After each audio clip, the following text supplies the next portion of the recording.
করে যে পাবনা প্রকাশ শ্রীমন চৈতন্য মহাপ্রভু অপার করুণায় শ্রী রাধা কুণ্ড মুকুলমণি বৃন্দাবন রাধা কুণ্ড মুকুলমণি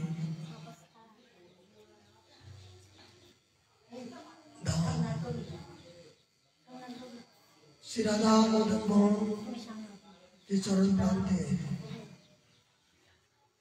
নিতাই গৌর শীতলাতের প্রসন্নতার জন্য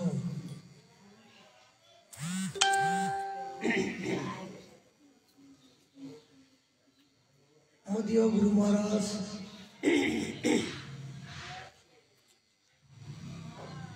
রাধাকুণ্ড নিবাসী শ্রী শ্রী 108 প্রাণ কৃষ্ণদাস বাবাজি মহারাজের আদেশ ক্রমে আমাদের ইহার নিত্য উন্নতি হরিকথার আয়োজন।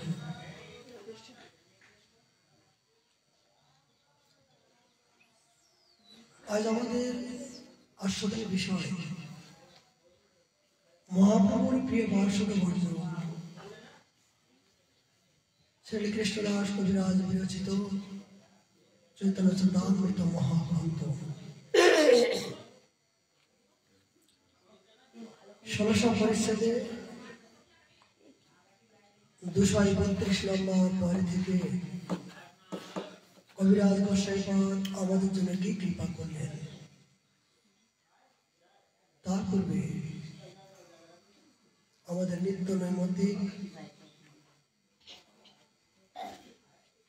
বৃন্দাবন মহিনামৃত মহাগ্রন্থ শ্রী প্রমানন্দ সরস্বতীপাদের কৃপামৃত স্বরূপ তার একটা শ্লোক আমরা শ্রবণ করার জন্য প্রিয়সী। এই বৃন্দাবন মহিনামৃত কেন আমাদের নিত্য পাঠ করণীয়? সমস্ত ব্রজের সন্তগণ সাধুগণ যারা ব্রজে বাস করছেন তাদের জন্য অবশ্যই এই জাতীয় মহাগ্রন্থ এবং যারা ব্রজে বাস করছেন ব্রজে বাস করার জন্য যাদের লালসা হয়েছে যারা ব্রজের প্রতি অনুরাগী ভক্ত জীবনে যারা বৃন্দাবনকে ভালোবেসেছেন যারা প্রকৃত এই জীবনে রাধা কৃষ্ণ আমার জীবন ধন আমার সর্বস্ব এই রাধা কৃষ্ণকে যারা নিজের হৃদয়ে ভিতরে যারা বসাতে পেরেছে তাদের জন্য এই জাতীয় মহাগ্রন্থ বৃন্দাবন মহিনামৃত আস্বাদনীয় বিশেষ প্রয়োজন। কেন এ জাতীয় সৎসঙ্গ এ জাতীয় গ্রন্থ আস্বাদন না করা পর্যন্ত প্রকৃত ব্রজের রাগ অনুরাগা যে ভজন এই ভজন সম্বন্ধে কারণ অনুভূতি হবে না। সরস্বতীপাদ তার প্রথম শতকম থেকে 50 নম্বর শ্লোক থেকে তিনি বললেন, ওহে ভাই, তুমি কি তোমার অন্তকাল মৃত্যু কখন হবে নিশ্চয় জানো? শুধু সরস্বতীবাদের কথা বলছেন না, সমস্ত জীবের জন্য বলছেন, আরে প্রাত, তুমি কি জানো তোমার মৃত্যুর মহাকাল কখন তোমার হবে? এটাকে তুমি জানো না? এটা জানো না। বলবান মৃত্যুর গতি স্তম্ভন বিষয়ে কি তুমি কোনো মহামন্ত্র জানো? উনি বললেন, তোমার মহাকাল মৃত্যু অবধারিত হবেই, কিন্তু মৃত্যুকে রোধ করার মতন এমন কোনো মন্ত্র কি তোমার জানা আছে? কারো জানা আছে নাকি এই মৃত্যুকে রোধ করার মতন কোনো মন্ত্র জানা আছে? জানা নাই।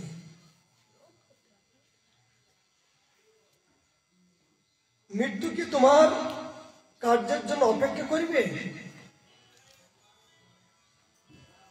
বলিয়া ধারণা আছে যে তুমি বারংবার নিঃসংকোচ চিত্তে বৃন্দাবন হইতে অন্যত্র চলে যেতে ইচ্ছা করছো?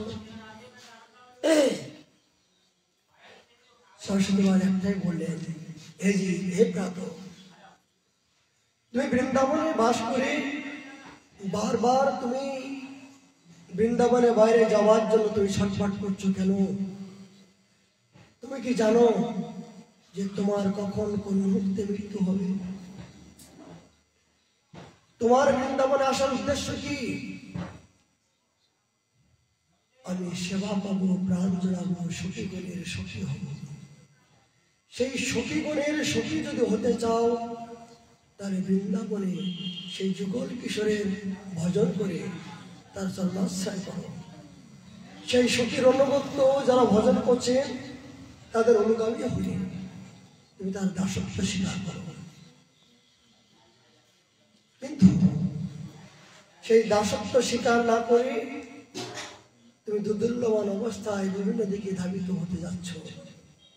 তুমি কি জানো তুমি যখন এই বৃন্দাবনের বাইরে তুমি যাবে,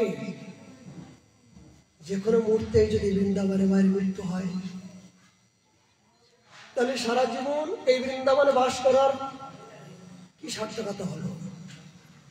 তোমার যুগল ভজনের কি সার্থকতা হলো? হলো না। তুমি কি জানো যে মৃত্যুকে জয় করার জন্য মন্ত্র একটাই মন্ত্র? বলছেন যে মৃত্যুকে জয় করার মতন মন্ত্র কি তুমি জানো? এমন কোনো মন্ত্র নাই মৃত্যুকে জয় করার মতো। কিন্তু সরস্বতীনাথ বলছেন একটাই মন্ত্র। কি? এই মৃত্যুকে জয় করার একটাই মন্ত্র, ব্রজে বাস। এই ব্রজে বাস করা অবস্থায় যদি এখানে কারো মৃত্যু হয়, পরবর্তী জন্মে যদি জন্ম হয় তাহলে ব্রজের বাইরে আর জন্ম হবে না। এই মন্ত্র কেন? এই যদি ভজন সাধন নাই বা করলো, কোন ক্রমে ঝড়, বর্ষা, গরম, মান, অপমান সবকিছু অপেক্ষা করেও যদি এই মন্ত্রকে যে আমি ধামে বাস করবো ওই কান্তিক ভাবে, তার যে কোনো অবস্থায় যদি নিঃশ্বাসটা এই বৃন্দাবনের রোজের উপরে চলে যায়, এই মন্ত্র যে পরবর্তী জন্মে তিনি বৃক্ষ হয়ে জন্মগ্রহণ করলো, তিনি সেই কল্প বৃক্ষ হয়ে তিনি যুগল কিশোরের লীলামাধুরী দর্শন করার মতো তার সৌভাগ্য হবে।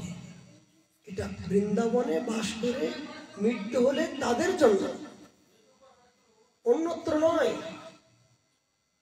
তাই বলছেন প্রাত, তুমি বৃন্দাবনে বাস করার পরও যদি কোনো ক্রমে অর্থ লাভে, প্রতিষ্ঠার জন্য, লালসার জন্য, শিষ্যের ভালোবাসার জন্য, সম্মানের জন্য যদি বৃন্দাবনে তুমি যাও, যে কোনো মুহূর্তেই যদি বৃন্দাবনের বাইরে তোমার মৃত্যু হয়, তাই তোমার সারা জীবনের সাধন, ভজন, তপস্যা, যজ্ঞ সব ব্যর্থ হবে। তাহলে সেই মন্ত্র তো তোমার নেওয়া হবে না। মৃত্যুকে জয় করার মতন জগতে এমন কোনো মন্ত্র নাই, একটাই মন্ত্র যে বৃন্দাবনে শেষ মুহূর্ত কালের জন্য যদি বৃন্দাবন বৃন্দাবন নামটাকে উচ্চারণ করে, ভজন সাধন নাই বা হলো এই ধুলি, ধুলি নেই, এই না ব্রজের ধুলি। এই ধুলিতে শেষ নিঃশ্বাস ত্যাগ করা। আচ্ছা, আপনি যদি বৃন্দাবনে মৃত্যুবরণ করেন, আপাতত বৃন্দাবনবাসী তো ঘাড়ে করে আপনাকে নিয়ে যাবে। বাবা কি লাভ দেখুন, যে বৃন্দাবনে বাস করার পরও যদি আপনি মৃত্যু হয় আপনার, তাহলে বৃন্দাবনবাসী তো ঘাড়ে করে নিয়ে যাবে। তাহলে যারা ঘাড়ে করে নিয়ে যাবে, যারা আপনার সঙ্গে যাবে, তাহলে কেউ না কেউ তারা তো ভজন করেছেন, কেউ না কেউ তো সাধন করেছেন, কেউ না কেউ তো রাধারানীকে ভালোবেসেছেন। এই ভালোবাসার ব্যক্তি যদি আপনার সঙ্গে করে শেষ মুহূর্তকাল যদি আপনার স্পর্শ করে, তাহলে এটা তো আপনি ব্যর্থ হবে না।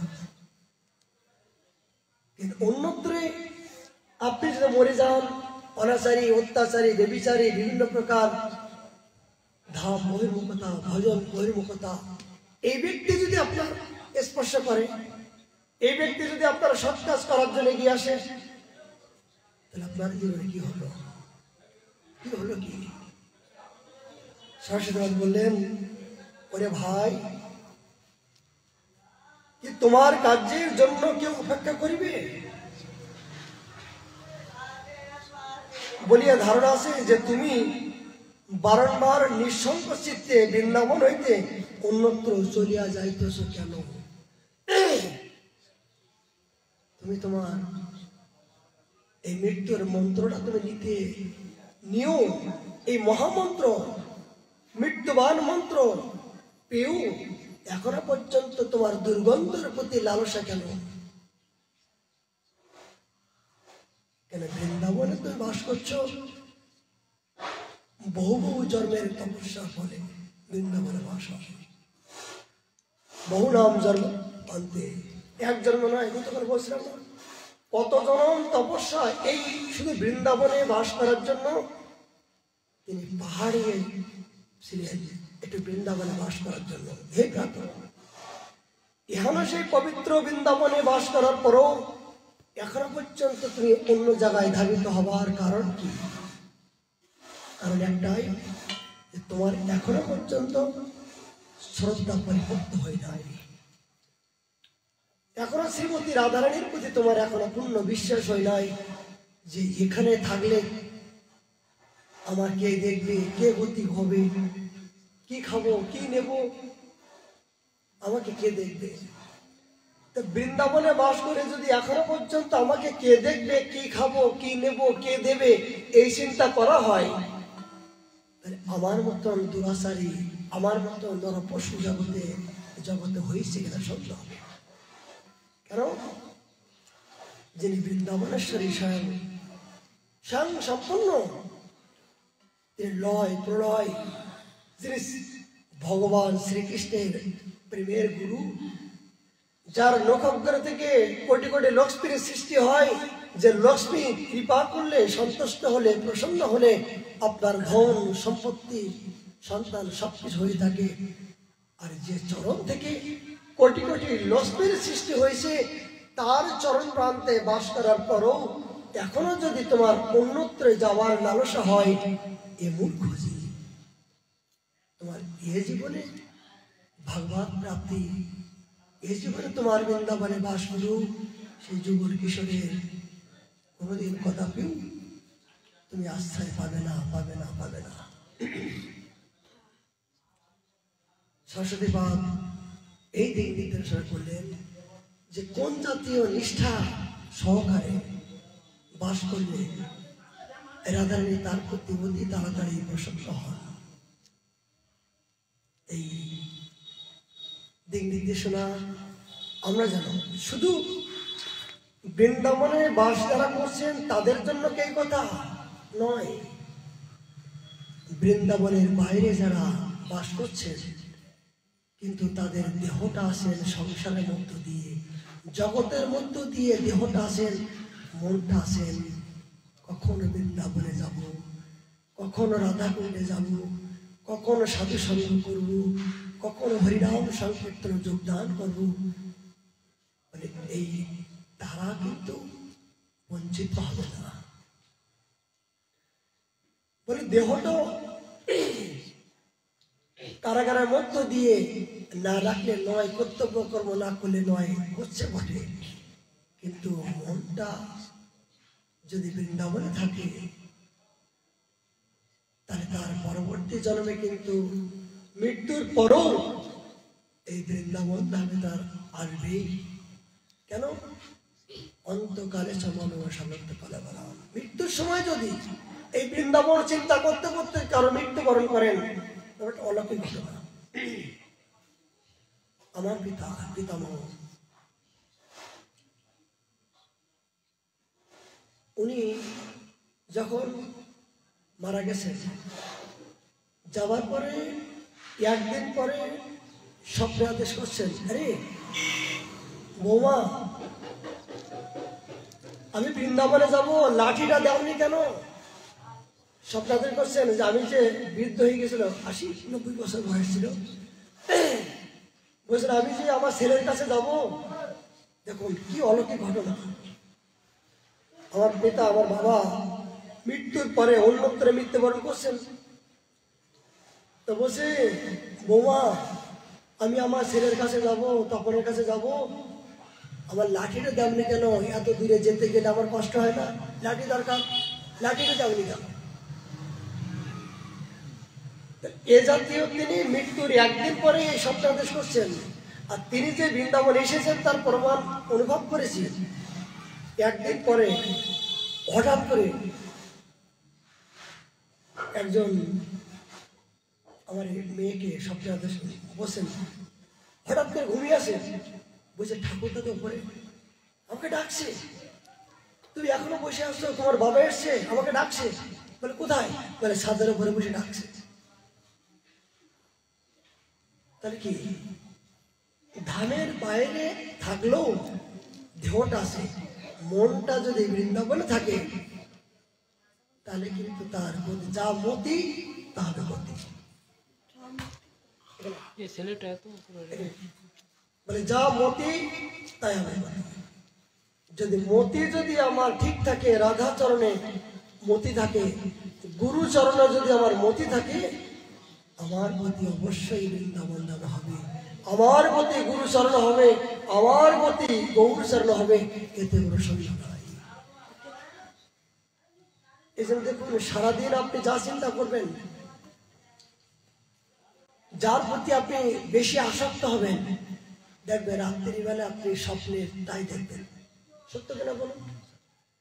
সকাল থেকে সন্ধ্যা পর্যন্ত যার প্রতি আসক্ত হবেন, যে চিন্তা বেশি করবেন, রাত্রিবেলায় কিন্তু আপনি সেই চিন্তা করবেন, সেই দোকানদারি করবেন, সেই ভাবনা, সেই জাতীয় চিন্তা চেতনা, এই স্বপ্ন আসবে। কিন্তু যদি সারাদিন ভগবানের চিন্তা করেন, গুরুদেবের চিন্তা করেন, রাত্রিবেলায় কিন্তু গুরুদেবের চিন্তা, সেই শিবার চিন্তা মনে আসবে, সেই ভগবানের চিন্তা মনে আসবে। কেন?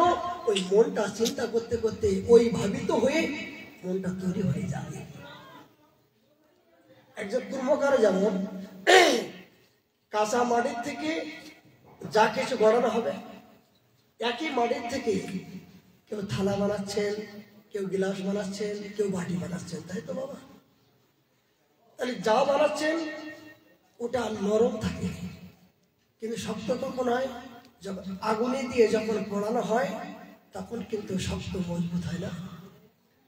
আমরা এই ছোটবেলার থেকে ভজন সাধন করার উদ্দেশ্য কি?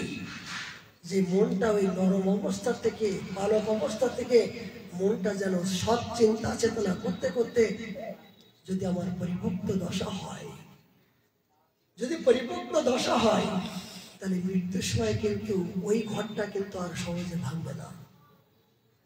একজন কাঁচা মাটির দ্রব্য যে কোনো মুহূর্তে ভেঙে যাওয়ার সম্ভাবনা থাকবে, কিন্তু ওটা যখন আগুনে পোড়ানো হবে ওতে সহজে কিন্তু ভাঙবে না। এই জন্য এই মনটা পরিপক্ত করার জন্য আপনাকে করতে হবে সাধন, আপনাকে আশ্রয়প্রাপ্ত, আপনাকে এই সৎসঙ্গের মধ্য দিয়ে আপনার মনটা এই ভজন রূপে বস্তুগুলো পরিপক্ত করতে হবে। যখন পরিপক্ত করবেন তখন আপনি এই মৃত্যুর সময় সেই কথাই মনে আসবে, সেই চিন্তা আসবে। আর ওই চিন্তা যদি আপনার একমাত্র সারা জীবনের চিন্তার মৃত্যুর সময় যদি কেউ একবার বলে যে আমার যে সময় এসেছে, এটি গীতা পাঠ কর, এটি হরিনাম কর, আমি আর থাকবো না, আমার জন্য অপেক্ষা করছে রহ। এমন সাধকের জীবনে দেখা গেছে তারা 1 ঘন্টা আগের থেকে তারা বলতে পারছেন আমি কিন্তু আর থাকবো না, আমার কিন্তু সময় এসে গেছে, আমি নিজের বাড়ি যাবো, তোরা একটু হরিনাম সংকীর্তন কর। এমন মহাপুরুষ কেন? সারা জীবনে তারা যে একজন সৎ ব্যক্তি ছিল, তারা যে সারা জীবন সাধন করেছেন এবং তারা সংসারের মধ্য থেকেও মনটা যে সর্বক্ষণ গোবিন্দ চরণে ছিল, তার প্রথম প্রমাণ কোথায়? এই অন্তকালে যাওয়া, মৃত্যুর সময়। এই জন্য ভগবান চেনা যায় চরণে, আর ভক্ত চেনা যায় মরণে। সারা জীবনও যদি আপনি ভক্ত হয়ে মনটা যদি আপনার সততা থাকে, শুদ্ধ থাকে, সরলতা থাকে, ইষ্ট দেবতার প্রতি আপনার মনটা থাকে, তাহলে ওই মনটা কিন্তু মৃত্যুর সময় আপনার সেই জাতীয় চিন্তা আসবেই। সারা জীবন যদি আপনি কপটতা করেন, মান যশ প্রতিষ্ঠার জন্য অর্থ লাভে আসে, কপট বৈষ্ণব বেশি ঘুমিয়া দেশে দেশে, এই অর্থ মান যশ প্রতিষ্ঠার জন্য আমি বৈষ্ণব বেশ ধারণ করে, বৈরাগী বেশ ধারণ করে জগৎকে ঠকানোর জন্য চিন্তা করছি। সবাই আমাকে এই সাধু বলে সম্মান করছে, সাধু বলে আমাকে প্রণাম করছে, কিন্তু আমি ভিতরে ঠনঠন। তাহলে কি হবে? মৃত্যুর সময় কিন্তু আপনি কদাপিও আপনি ছলনা নিয়ে ভগবানের কাছে যেতে পারবেন না। সৎ চিন্তা আসবে না, সৎ চিন্তা চেতনা কদাপিও আসবে না। আপনার কিন্তু অসৎ বৃত্তি, অসৎ চিন্তা চেতনা আসবেই আসবে। এই জন্য সাবধান। এই জন্য ভজন করার উদ্দেশ্য আমাদের ছোটবেলা থেকে সময় থাকতে অবশ্যই সাধন, ভজন, জপ, তপ, যত প্রকার তপস্যা। আমার গুরু মহারাজ বলেন যে এখন বয়স আছে, এখন গিরিয়াস পরিক্রমা করবো তো কখন করবা? এখান থেকে যদি 5 বছর পরে মনে করো যে আমি 5 বছর পরে গিরিয়াস পরিক্রমা করবো, এখন করবো না, 5 বছর পরে কি আপনার এই শক্তি থাকবে? যা করিবারে এখনো করো তাই, কাল যা করিবা এখনই করো তাই। পরের কথা কি বাসা যায়, মিশে থাকবে না।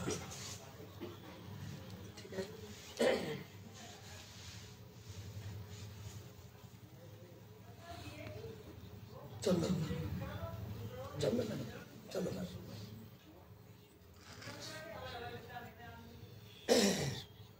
আমার গুরু মহারাজ কি অনুভব, অনুভূতি এটা শ্রবণ করুন। মহতের এ জাতীয় অনুভব দয়ালু কারে বলেন?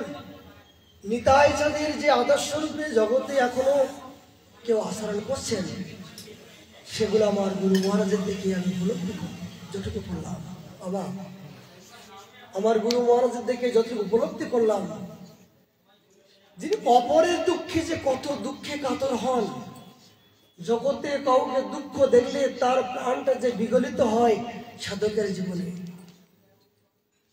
গুরু মহারাজের কাছে কেউ দীক্ষা নিতে আসছে, অনেকে দীক্ষা নেবার জন্য যায়, হরিনাম নেবার জন্য যায়, বলে আজকে না, অমুক দিন অমুক তিথিতে এসো, অমুক দিন এসো, অমুক দিন ভালো। কিন্তু গুরু মহারাজ এইটাই করেন না। যখন যে মুহূর্তে যাকে দেখবে,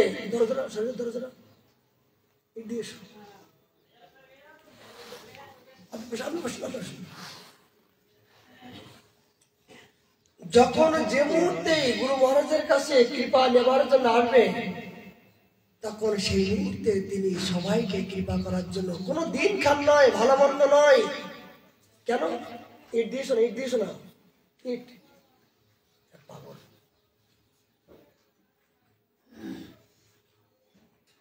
কোনো ভালো মন্দ বিচার নয়, দিন খান নয়। কেন? ওনার একটাই অনুভব কি জানেন? যে একজন পতিত জীব যারা পড়ে আসেন, তারা কৃপা পাওয়ার জন্য আমার কাছে আসছেন, কিন্তু আমি যদি কৃপা না করি, ওই জীবটা যদি অন্যদিকে বহির্মুখ হয়ে যায় কোনো ক্রমে কুসঙ্গ দোষে, দেখুন কি অনুভব। আজকে ওই জীবটা উদ্ধার হওয়ার জন্য আমার কাছে আসছেন, কিন্তু আজ কোনো ক্রমে যদি ওই জীবটা এখান থেকে বাইরে হয়ে কুসঙ্গেই যদি মিলে যদি ওই জীবটা বহির্মুখ হয়ে যায়, তাহলে সারা জীবন ওর সমস্ত দায়িত্ব আমাকে বহন করতে হবে। ভগবান বলবেন, তোর কাছে দিয়েছিলাম ওই জীবটা উদ্ধার করার জন্য, তুই কৃপা করলি না, আজ তোর জন্য আজ অনাচারী হয়ে বহির্মুখী হয়ে আজ কৃষ্ণ বৈমুখ হয়ে গেছে। আমার গুরু মহারাজের এই আদর্শ বলছে না, বলে কালকে দেবো না দীক্ষা, কালকে কৃপা, এক্ষুনি এখন চলে আয়। মানে যারা দেখো তারে কম কৃষ্ণ উপদেশ, যখন নয়নে দেখিবে যারে কৃপা করে লবে নাম, কেউ যেন বঞ্চিত নয়। কালকে নয়, কালকে যে তিনি বাঁচবেন কিনা আর আমি কি বাঁচবো কিনা এমন কোনো নিশ্চয়তা কি? তিনি মনে করলেন আমি যে কালকে বাঁচবো এমন নিশ্চয়তা আছে। আমাকে ভালোবেসে যারা কেউ আসছেন আমার কাছে কৃপা পাবার জন্য, তাকে যদি বলি যে আজকে নয় কালকে এসো, আমি যদি নিঃশ্বাস ত্যাগ করি। বাবা অনেকের জীবনে দেখেছি যে গুরুচরণ আসছে, যেমন এই নরোত্তম ঠাকুর মশাই, তিনি প্রার্থনা করলেন যে লোকনাথ গোস্বামী পাদের মতন গুরুদেবের চরণ যদি আমার এই জীবনে না হয়, আমি আর গুরুচরণ আশ্রয় করবো না। প্রতিজ্ঞা করলেন আমার জীবনে সংকল্পিত মন জীবন জৈবন উনি আমার সব। যেমন 91 জীবনে কি করলেন? তিনি প্রতিজ্ঞা করলেন হে গুরুদেব আমি আপনাকে ভালোবাসি, আপনি ছাড়া কেউ নাই।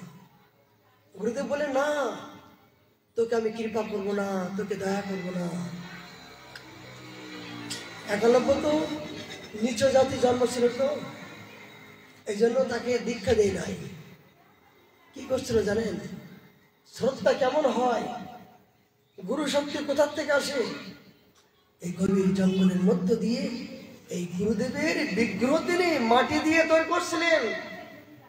মাটি দিয়ে শ্রী গুরুদেবের বিগ্রহ তৈরি করে এই তার কাছ থেকে তিনি এই পান শিক্ষা নিয়েছিলেন। হে গুরুদেব তুমি আমাকে কৃপা না করলেও তোমার স্বরূপ তোমার শক্তি আমি বুঝতে পারছি। আমি এই মনটা তোমার চরণে দিয়েছি, তুমি আমার জনমে জনমের আপন, তুমি ছাড়া আর কেউ না জগতে, আমি কাউকে চিনি না জানি না, এই জীবনটা তোমার চরণে দিলাম। এই 91 যখন জঙ্গলের মধ্য দিয়ে এই গুরুদেবের প্রতি বিশ্বাস থেকে যখন এই বাণ শিখছেন, যুদ্ধ শিখছেন, এই যুদ্ধ করতে করতে তিনি এত বড় শক্তিশালী হয়ে গেছেন যে তিনি যুদ্ধ করতে করতে শেষ পর্যন্ত গুরুদেবের সাথে যুদ্ধ করলেন। গুরুদেব যখন পরাজয় স্বীকার করতে বাধ্য হলেন, তখন জিজ্ঞাসা করছেন তোর গুরুদেবকে? হে গুরুদেব সেদিনকার কথা মনে হয়, আমি আপনার কাছে গিয়েছিলাম আশ্রয় গ্রহণ করার জন্য। আপনি নিজ কুলে জন্ম বলে আমাকে পরিত্যাগ করলেন, কিন্তু আপনি আমাকে পরিত্যাগ করলো, আমি কিন্তু আপনাকে পরিত্যাগ করি নাই। আপনি আমাকে গ্রহণ না করলেও কিন্তু আমি কিন্তু আপনাকে গ্রহণ করেছি সেদিন থেকে। ও তাহলে তুই আমার শিষ্য? হ্যাঁ গুরুদেব, আমি তো আপনার এই স্বরূপটা হৃদয়ের মধ্যে আমি ধরে রেখেছি, আপনার প্রতিমূর্তি স্বরূপ আমি জঙ্গলের মধ্য দিয়ে, দেখুন দেখুন গুরুদেব, আপনি আমাকে কৃপা না করলেও আপনার মূর্তি স্বরূপ ছায়া স্বরূপ আমার হৃদয়ে সর্বক্ষণ অবস্থান করছে, তারপরে মন দেখবেন। তখন গুরুদেব পরীক্ষা নেন, ও তোর যদি এত পরিমাণে গুরুদেবের প্রতি ভক্তি নিষ্ঠা হয়, গুরু দীক্ষা দিবি না? হ্যাঁ গুরুদেব, আপনি আমার কাছে যা চাইবেন আমি তাই দেব। কি দেব গুরুদেব? আপনি আমাকে আদেশ করুন, কৃপা করুন, কি দিয়ে আপনি প্রসন্ন হন? গুরুদেব মনে করলেন আমাকে তো পরীক্ষা করতে হবে। কি করলেন? বলে যে হাত দিয়ে তুই আমাকে বাণ ছুঁড়ে এত বড় যোদ্ধা হয়েছিস, ওই হাতের আঙুলটা আমাকে কেটে দিতে হবে।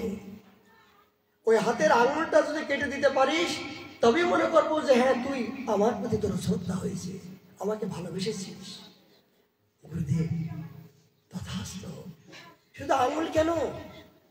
শুধু আঙুল নয়, আমার এই দেহটা জীবনটা সমস্ত সবকিছু যদি আপনার সুখের জন্য দিতে বলেন আমি তৈরি আছি, তথাপি আপনি আপনার চরণ ছাড়া আমি হতে চাই না। নিষ্ঠা কি? সেই 91 গুরুদেবের প্রসন্নতার জন্য অস্ত্র দিয়ে নিজের আঙুলকে ছেদন করে দিলেন। কি গুরু ভক্তি! গুরুদেব প্রসন্ন হয়ে বললেন, অহো অহো সৌভাগ্য, আমি স্বয়ং গুরুদেব হয়েও আমার পর্যন্ত এই জাতীয় ভাবনা নিষ্ঠা হল না। ধন্য ধন্য একালব্য, ধন্য। আজ তুমি জগতের মাঝে বন্দনীয়। তোমার মতন গুরুনিষ্ঠা জগতের শিক্ষার বিষয় এই জাতীয় যেন সবার এই জাতীয় ভাবনা হওয়া উচিত থাকে। একালব্যকে দেখে গুরুনিষ্ঠা তিনি শিখাচ্ছেন। বাবা বলতো ঠিক নাই, এ আমার একটা সন্তান, এই যে কি আমি জানি না, এই যে সাধনে পূর্বজন্মে যে সাধন করেছেন তার প্রমাণ। আজকে 20 দিন যাবত অন্ন ডাল তরি তরকারি কিছু খায় না, শুধু জল খেয়ে, শুধু জল খেয়ে 2টো করে গিরিরাজ পরিক্রমা করছে। 21 কিলোমিটার, কত 42 কিলোমিটার, এই 42 কিলোমিটার প্রতিদিন পরিক্রমা করছে জল খেয়ে। চিন্তা করতে পারেন। এবং একটা করে পরিক্রমা করে আমার প্রণাম করতে আসে, দ্বিতীয় পরিক্রমা করে প্রণাম করতে আসে। এবং আরো কি জানেন, যে ব্রজবাসী ঘর থেকে এত এত মাদকের রুটি আর সবজি নিয়ে আসে আমার জন্য, প্রাণটা ফেটে যায়। আমি যখন রুটিটা খাই আমি বলি যে রে, এই রুটিটা তো আমি পাবো, কিন্তু আমার যে কষ্ট হবে। বলে, গুরুদেব তুমি যদি ওই রুটি খাও তাহলে আমি তো ওই তোমার ভিতরে আসি, ওই তুমি খেলে যে আমার শক্তি হবে, তুমি খেলে যে আমার আনন্দ হবে, এটা তো আমি বলে বোঝাতে পারবো না। বাবা মনে হয় জীবনে আমার তো কোনো সাধন ভাজন নাই, জীবনে এমন কোনো ভালো কর্ম করি নাই, কিন্তু ও যে পূর্বজন্মের যে অনেক কিছু করেছেন তার প্রমাণ। চিন্তা করা যায় যে 21 কিলোমিটার 2বার করে পরীক্ষা এবং হরিনাম সহ অখণ্ড হরিনাম, এগুলি এই কলিযুগের জন্য এই জাতীয় সাধক, এই জাতীয় সিদ্ধি বড় দুর্লভ। আমার গুরু মহারাজ কাজকে বলছিলাম যে বাবা আমি একে অনেকবার সান্ত্বনা দেওয়ার চেষ্টা করছি, বলছে না বাবা আপনি আমাকে বাঁধাচ্ছেন, এবং কত আনন্দ খুশি, কোনো দুর্বল মনে হচ্ছে না, এবং আমার ছিল আনন্দ হাসি খুশি ভাব। আমি তো মনে করলাম উফ কি জাতীয় সংস্কার। আজকে গুরু মহারাজ শুনে বলে ও তো সিদ্ধ, বাবা প্রণাম করছেন, সিদ্ধ, কলিযুগে এই জাতীয় দুর্লভ। কেন? যেদিন থেকে গুরুচরণ আশ্রয় করার পরে সেই শক্তিগুলো একটা সুপ্রিম পাওয়ার থেকে চলে আসে। ভগবান চৈত্য গুরু রূপে তার পূর্বজন্মের সংস্কার যদি থেকে থাকে তাহলে সেই সংস্কারগুলো একজন মাধ্যম দিয়ে জগতে প্রকাশিত হয়। বলে সংস্কার আছে কিন্তু প্রকাশিত হচ্ছে না, এই প্রকাশিত হওয়ার জন্য চাই একজন মাধ্যম, শ্রী গুরুদেব। শক্তি তো ভগবান দেবেন, তবে হ্যাঁ সদ্গুরুদেবের শক্তি তো বড় দুর্লভ। যিনি সদ্গুরুদেব ভজন করছেন তার ভজনের প্রভাবটা যাবে কোথায়? তার তো একটা প্রতিক্রিয়া আছে না, যাবে কোথায়? এই জন্য জগতে একমাত্র যা কিছু করি না কেন, পারমার্থিক জগতে যা কিছু করি না কেন, সম্পত্তির মালিক কে? এই শ্রী গুরু কান্ডারি হয়ে এই খেয়াঘার একটা নৌকা, নৌকা যদি মাঝি না থাকে তাহলে নৌকায় পার হওয়া যায়। এই ভব সংসার থেকে আমি হাবুডুবু খেয়ে বসে আছি, আমাকে পরম দয়াল শ্রী গুরুদেব মাঝি হয়ে তিনি কিনারে অপেক্ষা করছেন, বৈঠা নিয়ে অপেক্ষা করছেন। আইরে জীব তোরা কেন বসে আছিস? তোদেরকে সবাইকে নিয়ে যাওয়ার জন্য আমি বসে আছি খেয়াঘাটে। আমার গৌরাঙ্গের ঘাটে মাঝি হয়ে আজ আমার মহাপ্রভু বসে আছেন, গুরুদেবের কান্ডারি হয়ে বসে আছেন এই কলিয়ত জীবকে উদ্ধার করার জন্য। কিন্তু আমরা সেই ঘাটে গিয়ে খেয়া পার হচ্ছি না, আমরা অন্য ঘাটে গিয়ে যেখানে দুর্গন্ধ ময়লা আবর্জনা সেই ঘাটে গিয়ে আমরা পার হচ্ছি। এটা কেন? এটা আমাদের পূর্বজন্মের দুর্গন্ধ কুসংস্কার। আচ্ছা, এখন একটা ভালো সংস্কার, এখন মোবাইল ওইটা একটা ভালো সিদ্ধান্ত। আপনি কোন জাতীয় সংস্কার, কোন জাতীয় আপনার রুচি, কোন জাতীয় প্রবৃত্তি, সেটা মোবাইলের মধ্য দিয়ে আপনার আইডি নাম্বার দেখলে অনুভব করা যাবে যে আপনি কোন জাতীয় সংস্কার। আজকে আমার একটা অনুভব হলো, কেন অনেক মোবাইলের মধ্য দিয়ে অনেক ভক্ত দেখে তো, এবং অনেক অনুরাগে লিখে পাঠায়। যখন অনেক অনুরাগী ভক্ত লিখে পাঠায়, তার আইডির ভিতরে আমি যাই, যে দেখি যে কোন জাতীয় সংস্কারের, কোন জাতীয় চিন্তা চেতনা। এটা অনুভব হলো যে তার আইডির মধ্য দিয়ে সর্বক্ষণ দেখি হয় রাধা নাম, গৌর নাম, অনেক সময় গুরুদেবের নাম, অনেক সময় বৃন্দাবনের এই ভজন, অনেক সময় এই সবকিছু এই ভজন সাধন নিয়ে তার আইডির মধ্য দিয়ে প্রোফাইল।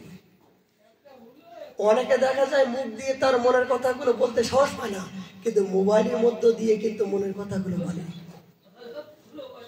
তার মোবাইলের প্রোফাইলের মধ্য দিয়ে তার অনুরাগের অনুভূতি, তার মনের কথাগুলো মোবাইলের মধ্য দিয়ে ভরা থাকে।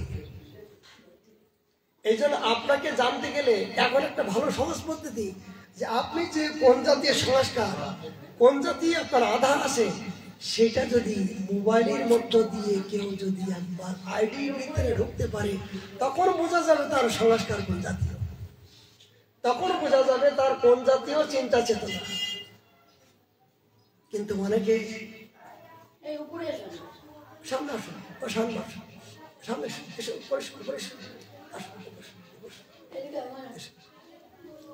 কিন্তু ওপরে আমরা নাটক করলাম সাধু, অনেকে দেখা যায় ওপরে আমরা নাটক করলাম সাধু সাজলাম, কিন্তু ভিতরে যে কপটতা, এ কেমন করে বুঝবো?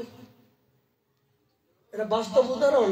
ওপরে আমি সাধু ধারণ করলাম, কিন্তু ভিতরে ভিতরে যে আমার কপটতা, কিন্তু ভিতরের সংবাদ জানার মতো একটাই পরম উপায়, যে যদি কোনো ব্যক্তির মোবাইল থাকে, ফেসবুক থাকে, তাহলে তার ভিতরে যদি আপনি ঢুকতে চান, তাকে যদি জানতে চান, সেই ব্যক্তির সমস্ত যদি জানার ইচ্ছা জাগে, এই আইডির মধ্যে ঢুকলে আপনি বুঝতে পারবেন যে তার পূর্বে জন্মের কোন জাতীয় আধার, কোন জাতীয় সংস্কার, তিনি দেখলে বুঝতে পারবেন। এইটাই সত্য, এইটাই কিন্তু আপনার প্রমাণ দেবে আপনার আধারে, এইটাই। এই জন্য মহাপ্রভু জগৎকে শিক্ষা দেওয়ার জন্য গতকাল আমরা মহাপ্রভু শান্তিপুরে এসেছেন এই 5টা কারণের জন্য, কৃপা করার জন্য। কেন? এই রঘুনাথ দাস গোস্বামী পাদকে কৃপা করার জন্য মহাপ্রভুর মনে বাঞ্ছিত যে আমার কলিহত জীবকে উদ্ধার করার জন্য আমি তো গম্ভীরার ভিতরে পড়ে রইলাম। হানি খাই, হে অদ্বৈত, এ শ্রীবাস, এ গদাধর, আমার আর হলো না। এ জীবনে ব্রজপ্রেম কোন বস্তু? কৃষ্ণ যে আমার করুণা করবে না, কৃষ্ণকে আমি ভালোবাসতে পারলাম না, আমার এই জীবন বৃথা। আমি মনে করলাম যে কলিহত জীবকে আমি সবাইকে আপন করব, কিন্তু বুঝি আমার করা হলো না।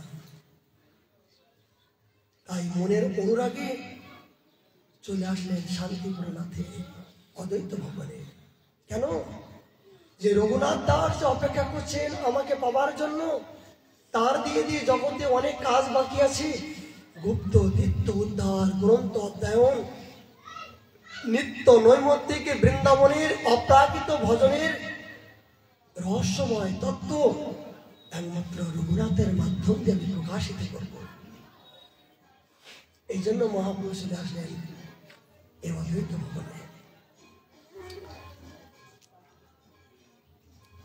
রঘুনাথ যেন তার জমিদারের ভিতরে ছটফট করছেন।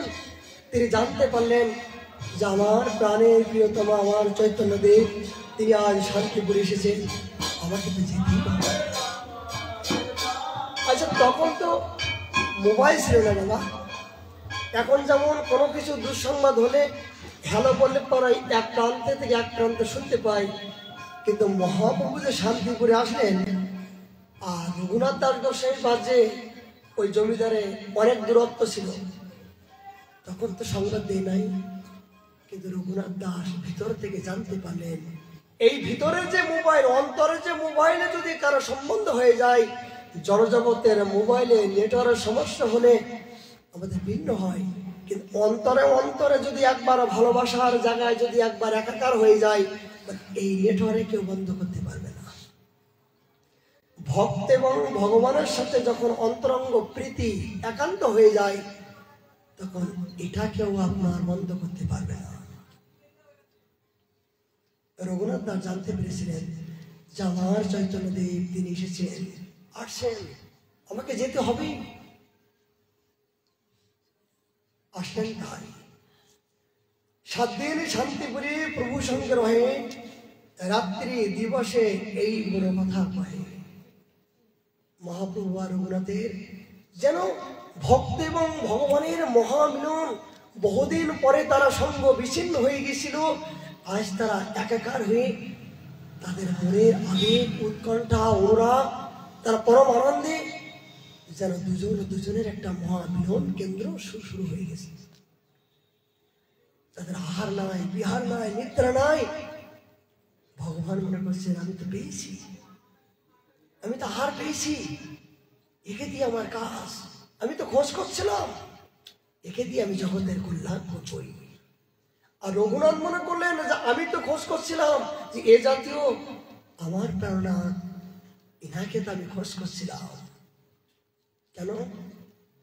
ইনি তো আমার পরম বন্ধু, ইনি আমার জন্ম ছিলেন। কেন মনে হয় গুরু এবং শিষ্যের যখন প্রথম দেখা হয়, পূর্বজন্মের যখন সম্বন্ধ থাকে, কিন্তু সম্বন্ধ থাকার পরও আমরা মায়ার জগতে ভুলে যাই। কিন্তু হঠাৎ করে যখন একবার প্রকৃত বাতি জ্বলে যায়, এই জ্বলে যাবার পরে যখন গুরু শিষ্যের যখন প্রথম দেখা হয়, বাবা, তখন তার ভিতরে একটা আনন্দের শুরু হয়ে যায়, একটা পরম আনন্দের দিব্য আনন্দ শুরু হয়ে যায়। ইনি যেন আমি তো চেয়েছিলাম এর মতো ব্যক্তি, তার কথা চলা বলা যেন আমার হৃদয়ে সর্বক্ষণের যেন প্রহার করছে। কেন? এই পরমাত্মার সাথে যখন একাকার হয়ে যায়, ভক্ত ভগবানের যখন একাকার হয়ে যায়, একান্তিক হয়ে যায়, তখন তো আনন্দ পাবারই কথা। আর সেই আনন্দ বিবরী তখন যোগ হয়। তাহলে এতদিন যাবৎ বিয়োগ কেন? বলে বহির্মুখ ছিল, এই জন্য বিয়োগ ছিল। কিন্তু গুরু শিষ্যের যখন ভগবান করুণা করে যখন সময় হয়ে যায়, আর সময় হয়ে যাওয়ার পরে যখন যোগ হয়ে যায়, তখন তো জীবের পরমানন্দ অনুভূতি করে, তার আগে নয়। একে মহাপ্রভু রঘুনাথ দুজনের প্রতি পরম আনন্দে বিভোর করছিলেন। রক্ষকের হাতে মুই কেমনে ছুটিব, কেমনে প্রভুর সঙ্গে লীলাচলে যাব।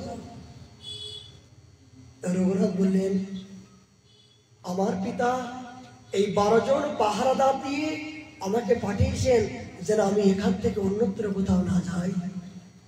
মনে মনে প্রার্থনা করলেন, হে চৈতন্যদেব, আমি তোমাকে ছেড়ে কেমন করে যাব? তোমাকে যে পেয়েছি, অনেকে সাধন করে তোমার মতন সঙ্গ পেলাম, তোমার মতন আরাধ্য দেবতাকে পেলাম, তোমাকে ছেড়ে তো আর যেতে ইচ্ছা হয় না চৈতন্যদেব, আমি আর যেতে ইচ্ছা হয় না। কেউ কাজ খোঁজ করতে করতে যদি একবার হীরা সন্ধান পায়, তার কি কাজের দিকে লক্ষ্য থাকে? যাদের পূর্বজন্মের সংস্কার আছে, প্রকৃত সাধু সঙ্গ যদি একবার মনে লেগে যায়, গুরুচরণ আশ্রয় যদি একবার মনে লেগে যায়, তারা পূর্বের কথা ভুলে যেতে বাধ্য হয়। কেন? এই পূর্ব জগতে তো দুঃখ নয়, পিছনের জগতে যেগুলো আপনার সুখ মনে করেছি, এই প্রকৃত সুখ নয়। এই দুঃখের কারাগার থেকে যদি কেউ প্রকৃত সন্ধান খোঁজ করে পায়, সে তো আনন্দ পাবে। সে কি আর অন্যত্র যেতে চায়?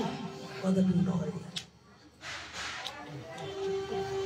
সর্বজ্ঞ গৌরঙ্গ প্রভু জানি তার মন, শিক্ষারূপে কহে তারে আশ্বাস বছর। মহাপ্রভু তাকে শিক্ষা দিলে, রঘুনাথ, আমি তোমাকে আশীর্বাদ করলাম, আশ্বাস দান করলাম। প্রভু, তুমি যত আশ্বাস দাও, যত আশীর্বাদ দাও, আমি তোমাকে ছেড়ে কোন পুত্র আমি কোথায় যেতে ইচ্ছা না। স্থির হও, ঘরে যাও, না হও বাতুল। ক্রমে ক্রমে পাই লোক ভবসিন্ধুকুল। রঘুনাথ, তুমি স্থির হও, চঞ্চল হয়ে না। কেন? চঞ্চল মানে কৃষ্ণ ভজন হয় না। যতক্ষণ পর্যন্ত মনটা স্থিতি না হবে, ততক্ষণ পর্যন্ত ভগবান চরণে আপনার মনটা লাগবে না। মহাপ্রভু রঘুনাথ দাস গোস্বামী দিয়ে জগৎকে শিক্ষা দিচ্ছেন। কি শিক্ষা? যে আজ আমাকে ভালোবাসতে গেলে, আমার ইষ্ট দেবতাকে ভালোবাসতে গেলে, রঘুনাথ, এই জাতীয় চঞ্চল হলে আমাকে পাওয়া যাবে না। স্থির হও, অচিরে মহাপ্রভু আমি করুণা করে তোমার সমস্ত বন্ধন মুক্ত করে আমি আপন করে নেব, তুমি চিন্তা করো না।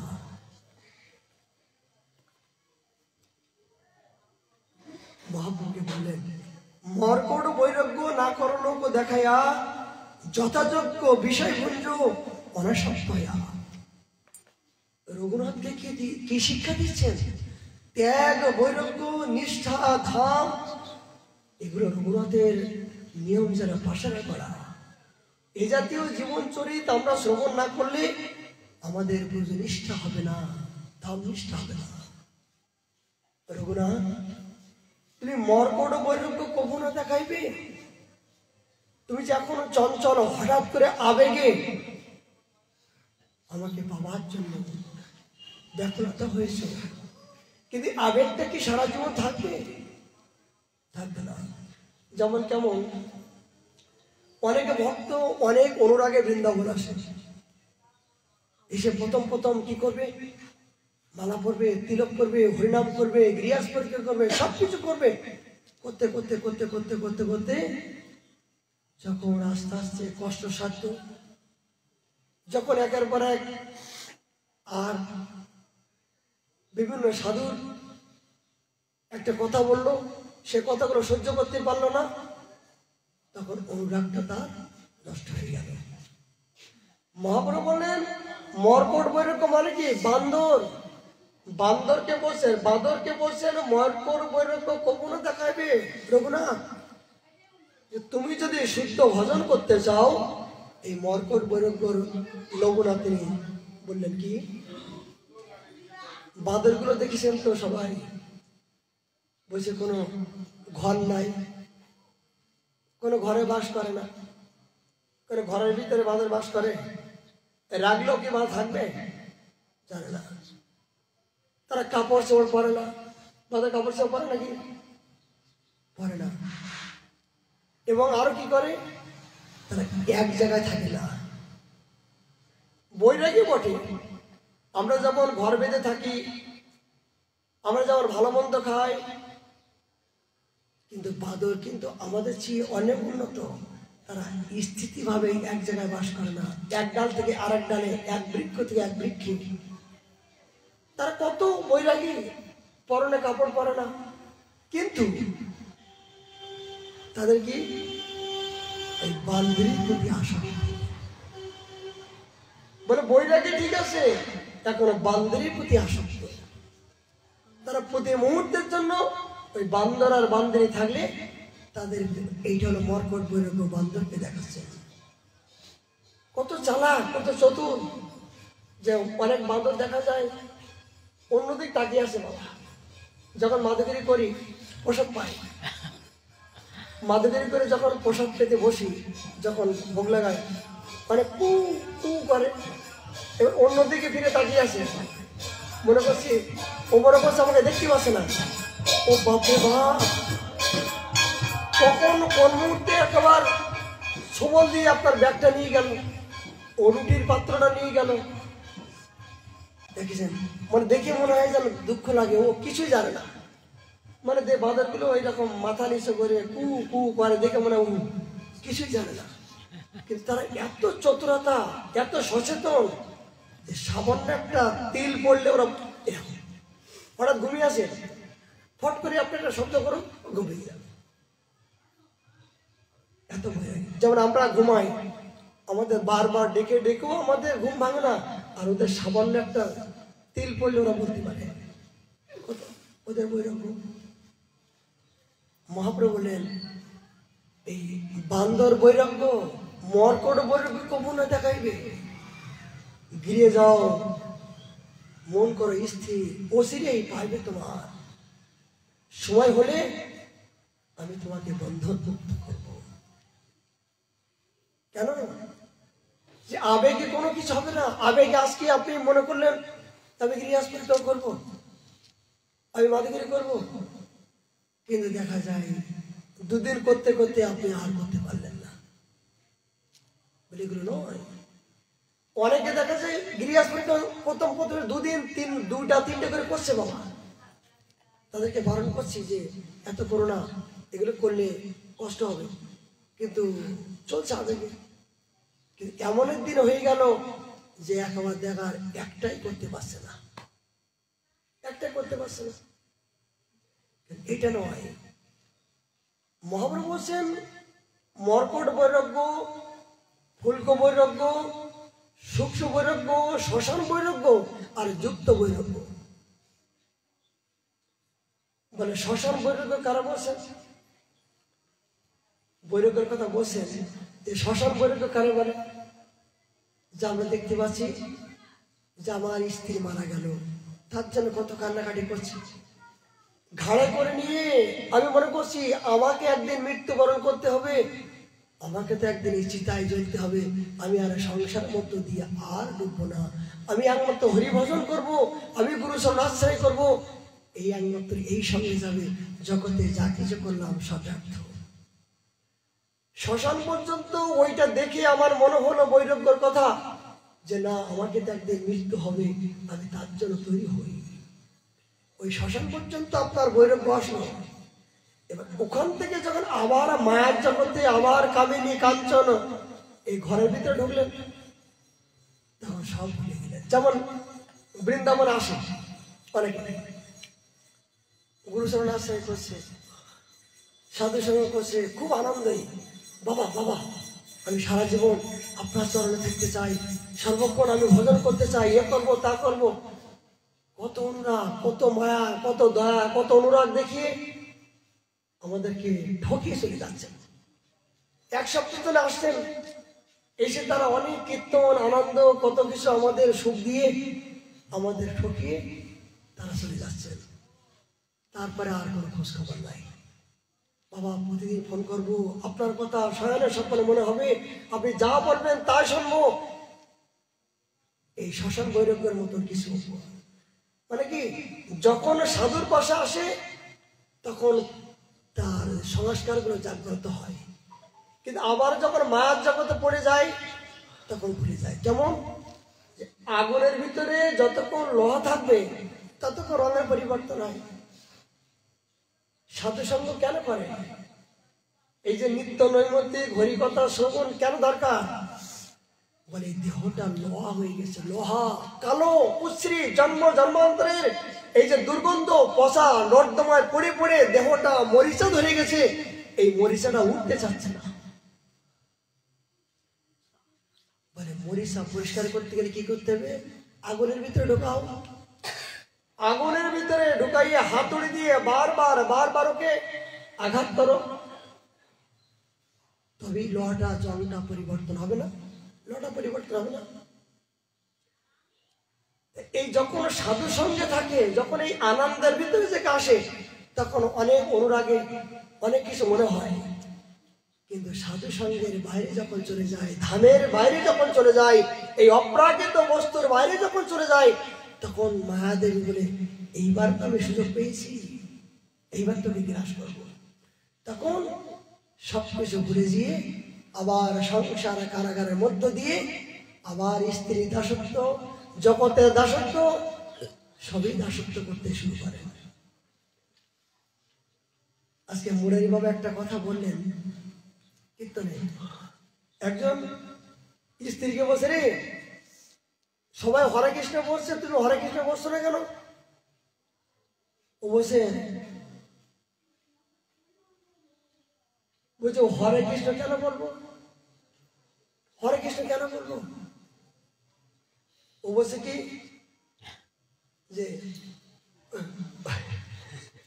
হাসি লাগে, তো হরে কৃষ্ণ কেন বলবো? বলে আমি অন্য নাম বলবো। বলে কেন অন্য নাম বলবা? বলে হরে কার নাম জানো? আমার ভাসুরের নাম হচ্ছে হরে, আমার ভাসুরের নাম হরে। তোমার একটা লজ্জা শরম নাই?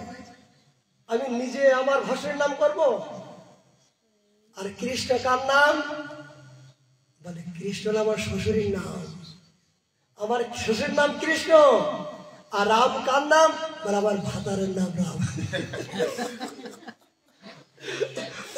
বাবা এই কথা বলছে, বলছে হরে হলো আমার, ও হরে হলো কার নাম? বলে আমার শ্বশুরের নাম। আর কৃষ্ণ হলো ভাসুরের নাম, আর রাম হলো ভাতারের নাম। বলে এই নামকে তো লজ্জা করে না? বারবার আর নাম ধরলে, যার নাম করলে মাথা ঘুমটা দিতে হয়, যার নাম করলে মাথা নিচে করতে হয়, আর আমি তার নাম ধরবো? তোমার লজ্জা শরম নাই? আজকে এই কথাগুলো, তার কথাগুলো শুনলাম, তিনি কীর্তনের মাধ্যম দিয়ে বসে, রাজীব তোমার ভাতারের কথা, তোমার শ্বশুরের অপমানের জন্য তুমি কৃষ্ণ নাম করছে না। বলে যতক্ষণ পর্যন্ত মান অপমান লজ্জা মান অভিমান থাকবে, ততক্ষণ পর্যন্ত তুমি গুরু গৌর গোবিন্দের চরণে পাবে না। হোক বা তোমার শাশুড়ি, হোক বা তোমার দেবর, এগুলো তো এ জন্মে পেলে। যাদের নাম ধরলে তোমার পাপ হবে, যাদের নাম ধরলে অপমান হবে, বলে অপমান হবে না, ও নাম ধরে ডাকলে বারবার তোমার প্রতি দয়া হবে। তোমার শ্বশুরের নাম যদি কৃষ্ণ হয় আর নিজের স্বামীর নাম যদি রাম হয়, তাহলে তো সৌভাগ্যবান। অজামিল তো সারা জীবন সৌভাগ্যবান হয়েছিল। কেন? সারা জীবন তিনি ভালো কর্ম করে। ভিতরে এসো, বসো, চিন্তা নেই, বসো। হরিকথায় সমস্ত বন্ধন মুক্ত হবে, শ্রবণ মঙ্গল হবে। এখানে বসো। বসে নামের সাথে নামের সম্বন্ধ হয়। কেন? ওয়াজাইল সারা জীবন ধরে তিনি অপকর্ম করল, অসৎসঙ্গ করল, কিন্তু জীবনে কোনোদিন সৎসঙ্গ করে নাই। এই সৎসঙ্গ না করার জন্য তিনি কি করলেন? ওই গ্রামে কজন সাধু আসলো, জিজ্ঞাসা করছেন, আচ্ছা তোমরা কি বলতে পারো যে এই গ্রামে কোনো সাধু আছে কিনা? তখন সবাই উপহাস করে। সাধু যখন কোনো গ্রামে থাকে, সাধু সাধু ভাব, তখন যারা অসাধু তাদের, যাও তুমি সাধু, যাও যাও যাও যাও ওই গ্রামে, ওই বাড়িতে সাধু আছে, যাও যাও, সব কিছু ভালো। এরা উপহাস করে। গ্রামের ছেলেগুলো বললেন, যাও ওই অজামিলির বাড়িতে সাধু একজন, অজামিলির ওপরে আর কেউ সাধু না। উপহাস করে বললেন। সাধুরা মনে করলেন তাহলে যাই। সেই অজামিলির বাড়িতে যখন গেলেন, যে দেখলেন সামনে বিভিন্ন প্রকার চামড়া, দুর্গন্ধ, সব ভিজানো, গভীর রাত হয়ে গেছে। সাধুরা মনে করলেন যে অজামিল তো সাধুর কথা বললো, কিন্তু সাধুর তো লেশ দেখছি না, তো কেমন করে জল খাবো এখানে, কেমন করে রাতটা কাটাবো? তিনি আজ গভীর রাত্রে কোথায় যাবার জায়গা নাই।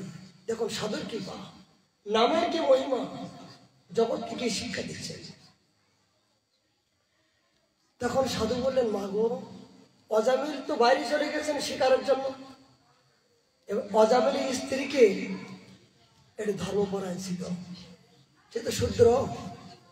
তথাপি সাধুকে দেখে প্রণাম করলেন, সাধু বাবা আপনি যে এসেছেন, আমরা তো শূদ্র, আমরা তো অনাচার অত্যাচারী, আপনাদের সেবা করার মতন সামর্থ্য নাই, কি সেবা করব? মাগো কি সেবা করবা? একটু রাত্রিকু থাকবো, অন্ধকার রাত্রি, একটু থাকার জায়গা দেবা? বাবা এই জায়গাটা খালি আছে, কৃপা করে আপনারা আশ্রয় গ্রহণ করুন। শুধু একটু আশ্রয় দিয়েছিল এক রাতের জন্য। দেখুন, বলে সাধুর পাশে থাকলেও কৃপা হয় না, সাধু অল্পতে প্রশান্ত হয়ে যায়। এবার যখন এটা আশ্রয় দিয়েছিল, দেবার পরে যখন প্রভাত হয়ে গেল, তখন 4 জন সাধু ছিল তো, তখন সবাই এক জায়গায় করে ইষ্টগোষ্ঠী করছেন, রে এই রাতটুকু যখন আশ্রয় দিল, তাহলে আশ্রয় দাতার তো কিছু দেওয়া উচিত। কি দেব? বলে হ্যাঁ। তখন অজামিলের স্ত্রীকে ডাকলেন, মাগো তোমার কয়জন পুত্র? বলে আমার আগোনা পুত্র। বলে কি নাম? বলে হাতা, খুন্তি, বন্যা, লাইট, সুইচ লাইট, ছাতা, বলে এই জাতীয় নাম। বলে ছেলেমেয়ের নাম কি? হাতা, খুন্তি, বন্যা, এই জাতীয় বিভিন্ন প্রকার নাম। তখন সাধুদের দয়া হলো যে তোমার এই সন্তানের নাম এই জড়জগতের নামের সাথে রেখেছ? এই হাতা, খুন্তি এগুলো নাম হয়? এগুলো কি নামের সাথে সম্বন্ধ আছে? একটা মনে রাখবেন,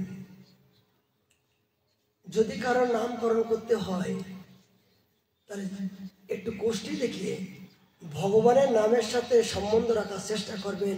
যদি আপনি ভজন নাই বা করেন, সেই নামের সাথে যদি আপনার প্রতিদিন একটা সম্বন্ধ হয়, তাহলে ওই সম্বন্ধ কিন্তু ভগবানের সাথে হওয়ার সম্ভাবনা আছে। এটা অজামিল উপখ্যান দিয়ে আমরা অনুভব করি।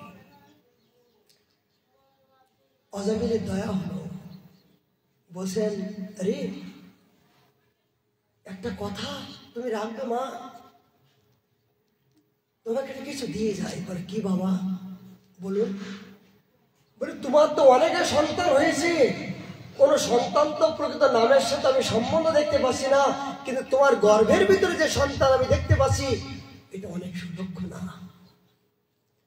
তোমার ওই সন্তানের নামটা আমরা রাখতে চাই, রাখবে? হ্যাঁ বাবা, কৃপা করুন। এই সাধুর প্রতি অনুগত হলে বাবা কৃপা করুন। বলে ওই সন্তানের নাম হলো নারায়ণ। নারায়ণ এই নামটা যখন জগৎ আসবে, এই নামটা তুমি রেখো। তথাস্তু বাবা। এবার অজামিলের স্ত্রী এই সন্তান হওয়ার পরে এই নারায়ণ নামটা রাখলেন। অনেক বড় পর্ব, আমরা প্রসঙ্গ চলে আসলো কথাগুলো। এই নারায়ণটা রাখার পরে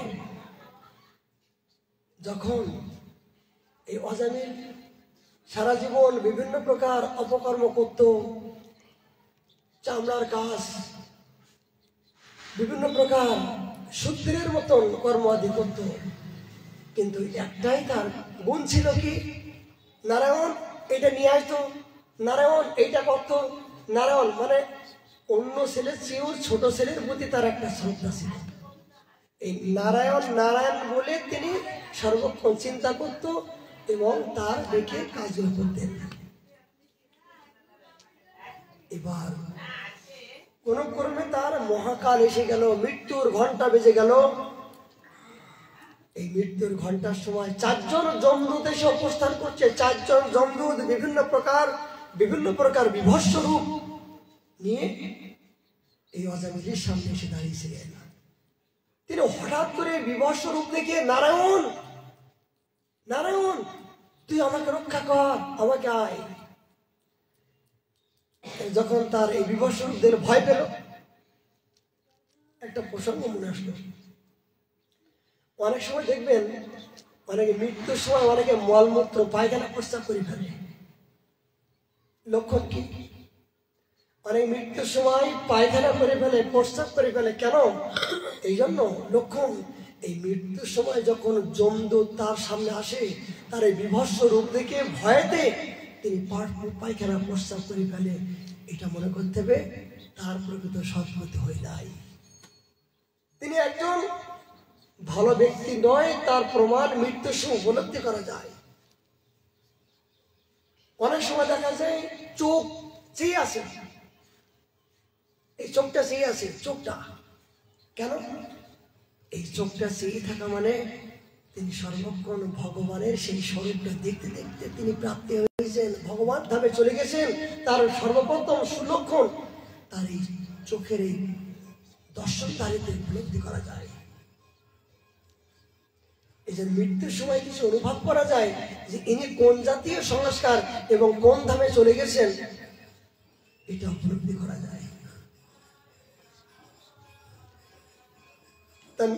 অজামিল যখন এই মৃত্যুর সময় তার সন্তানের কথা ডাকলেন, তখন সঙ্গে সঙ্গে ওখানে বিষ্ণুদূত, 4 জন বিষ্ণুদূত এসে এইসব উপস্থিত হলেন গদা নিয়ে। যখন গদা নিয়ে উপস্থিত হলেন, তখন এবার মানে যমদূত আর বিষ্ণুদূত লড়াই হচ্ছে। কি লড়াই হচ্ছে? এই তোমরা এখানে এসেছো কেন? মানে কেন আসবো না? এগুলো তো আমার মহারাজ এদেরকে নিয়ে যাবো। সারা জীবন অন্যায় করেছে, অপরাধ করেছে, সারা জীবন কোনো ভগবানের নাম নাই, গন্ধ নাই, এ তো মহাপাপী, মহাদুষ্টু। একে দণ্ড দেওয়ার জন্য, নরকে নিয়ে যাওয়ার জন্য এসেছি আমরা 4 জন। তখন বিষ্ণু দুর্গণ কথা মুখ খুললেন, এই তোরা কি জানিস ধর্মের উপহারটা, ধর্মের লক্ষণ কি তোরা জানিস? কোনটা ধর্ম কোনটা অধর্ম তোরা কি জানিস? বলে কেন? যে ভগবানের নাম করি না সে অধার্মিক। বলে সারা জীবন না করলেও এখন তো নারায়ণ নামটা উচ্চারণ করেছিল, এটাকে তোরা শুনিসনি? সারা জীবন অপকর্ম অধর্মটা দেখলি, কিন্তু মৃত্যুর সময় যে এই যে ভগবানের নামটা স্মরণ করলো, ডাকলো, এটা কি তুই শুনলি না?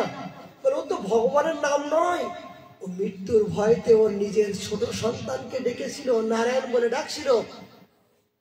তখন বিষ্ণু বলছে, রে মূর্খ, ওই সন্তান হলেও তো আমার প্রাণনাথের সাথে তার নামের সম্বন্ধ আছে, নাম আর নামে ভিন্ন তত্ত্ব নয়।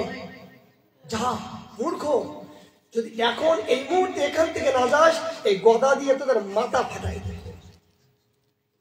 এই বিষ্ণুদূত এই গদা উঁচু করে যখন তাদের এই যমদূতকে মারতে গেলেন, পারলি তোর মহারাজের কাছে জিজ্ঞাসা কর যে কোথায় যাব কোথায় যাব না, কাকে নেব কাকে নেব না, এটা তোর মহারাজের কাছে জিজ্ঞাসা কর।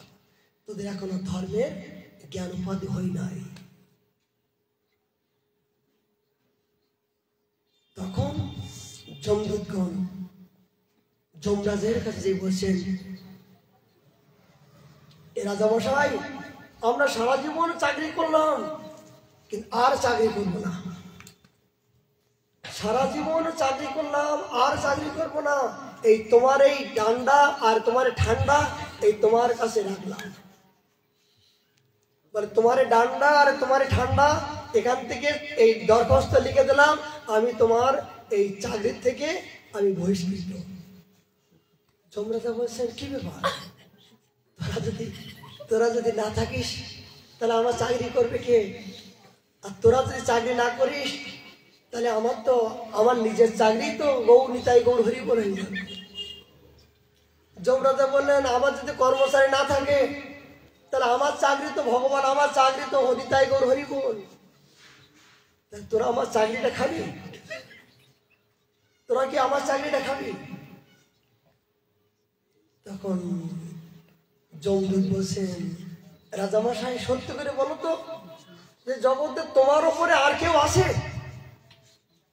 ভাগবতের চরম পর্যায়ে সিদ্ধান্তটা প্রসঙ্গ চলে আসবে। বলছে, আপনি কৃপা করে বলুন তো আপনার উপরে আর কেউ আছে?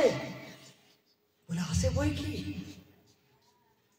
আমি শয়নে স্বপনে আমার প্রভুর চিন্তা করে, আর প্রভুর সম্বন্ধে শুধু আমি একা নয়, এই 12 জন 10 জন একমাত্র এই গোপন সম্বন্ধ তত্ত্ব জানে আমার প্রভুর সম্বন্ধে। 12 জন, এই 12 জনের ভিতরে আমি একজন। আগে কেন বলুনি যে তোমার ভগবান তোমার উপরে, যে আমরা এতদিন জানতাম যে তুমি স্বয়ংসম্পূর্ণ, তুমি আমাদেরকে যা কিছু আদেশ করছো তাই পালন করছি, এইটা আমার জন্য সেও, কিন্তু তোমার উপরে যে একজন আছে এটা তো জানাওনি। যদি জানতাম তাহলে তোমার চাকরি করতাম না, আমরা অন্য জায়গায় চাকরি করতে যেতাম, আরো মাইনা বেশি হতো। তোমার থেকে যদি অন্য জায়গায় ভালো জায়গায় চাকরি করতাম তাহলে আমার মাইনেটা বেশি হতো, আর করতাম না। তখন জমদাদা বসে, শোনো, এই 12 জন ব্যক্তি একমাত্র আমার প্রভু রহস্যময় জানতে পারে। কে কে? এই 12 জনের নাম বললেন। তো বলছি, এই 12 জনের ভিতরে আপনি, তাহলে আমি কোথায় যাব? যদি চাকরি করতে হয় তাহলে এই চাকরি কোথায় যেয়ে আমি, কোন চাকরি করতে হবে, কোথায় যেতে হবে আমাকে বলুন।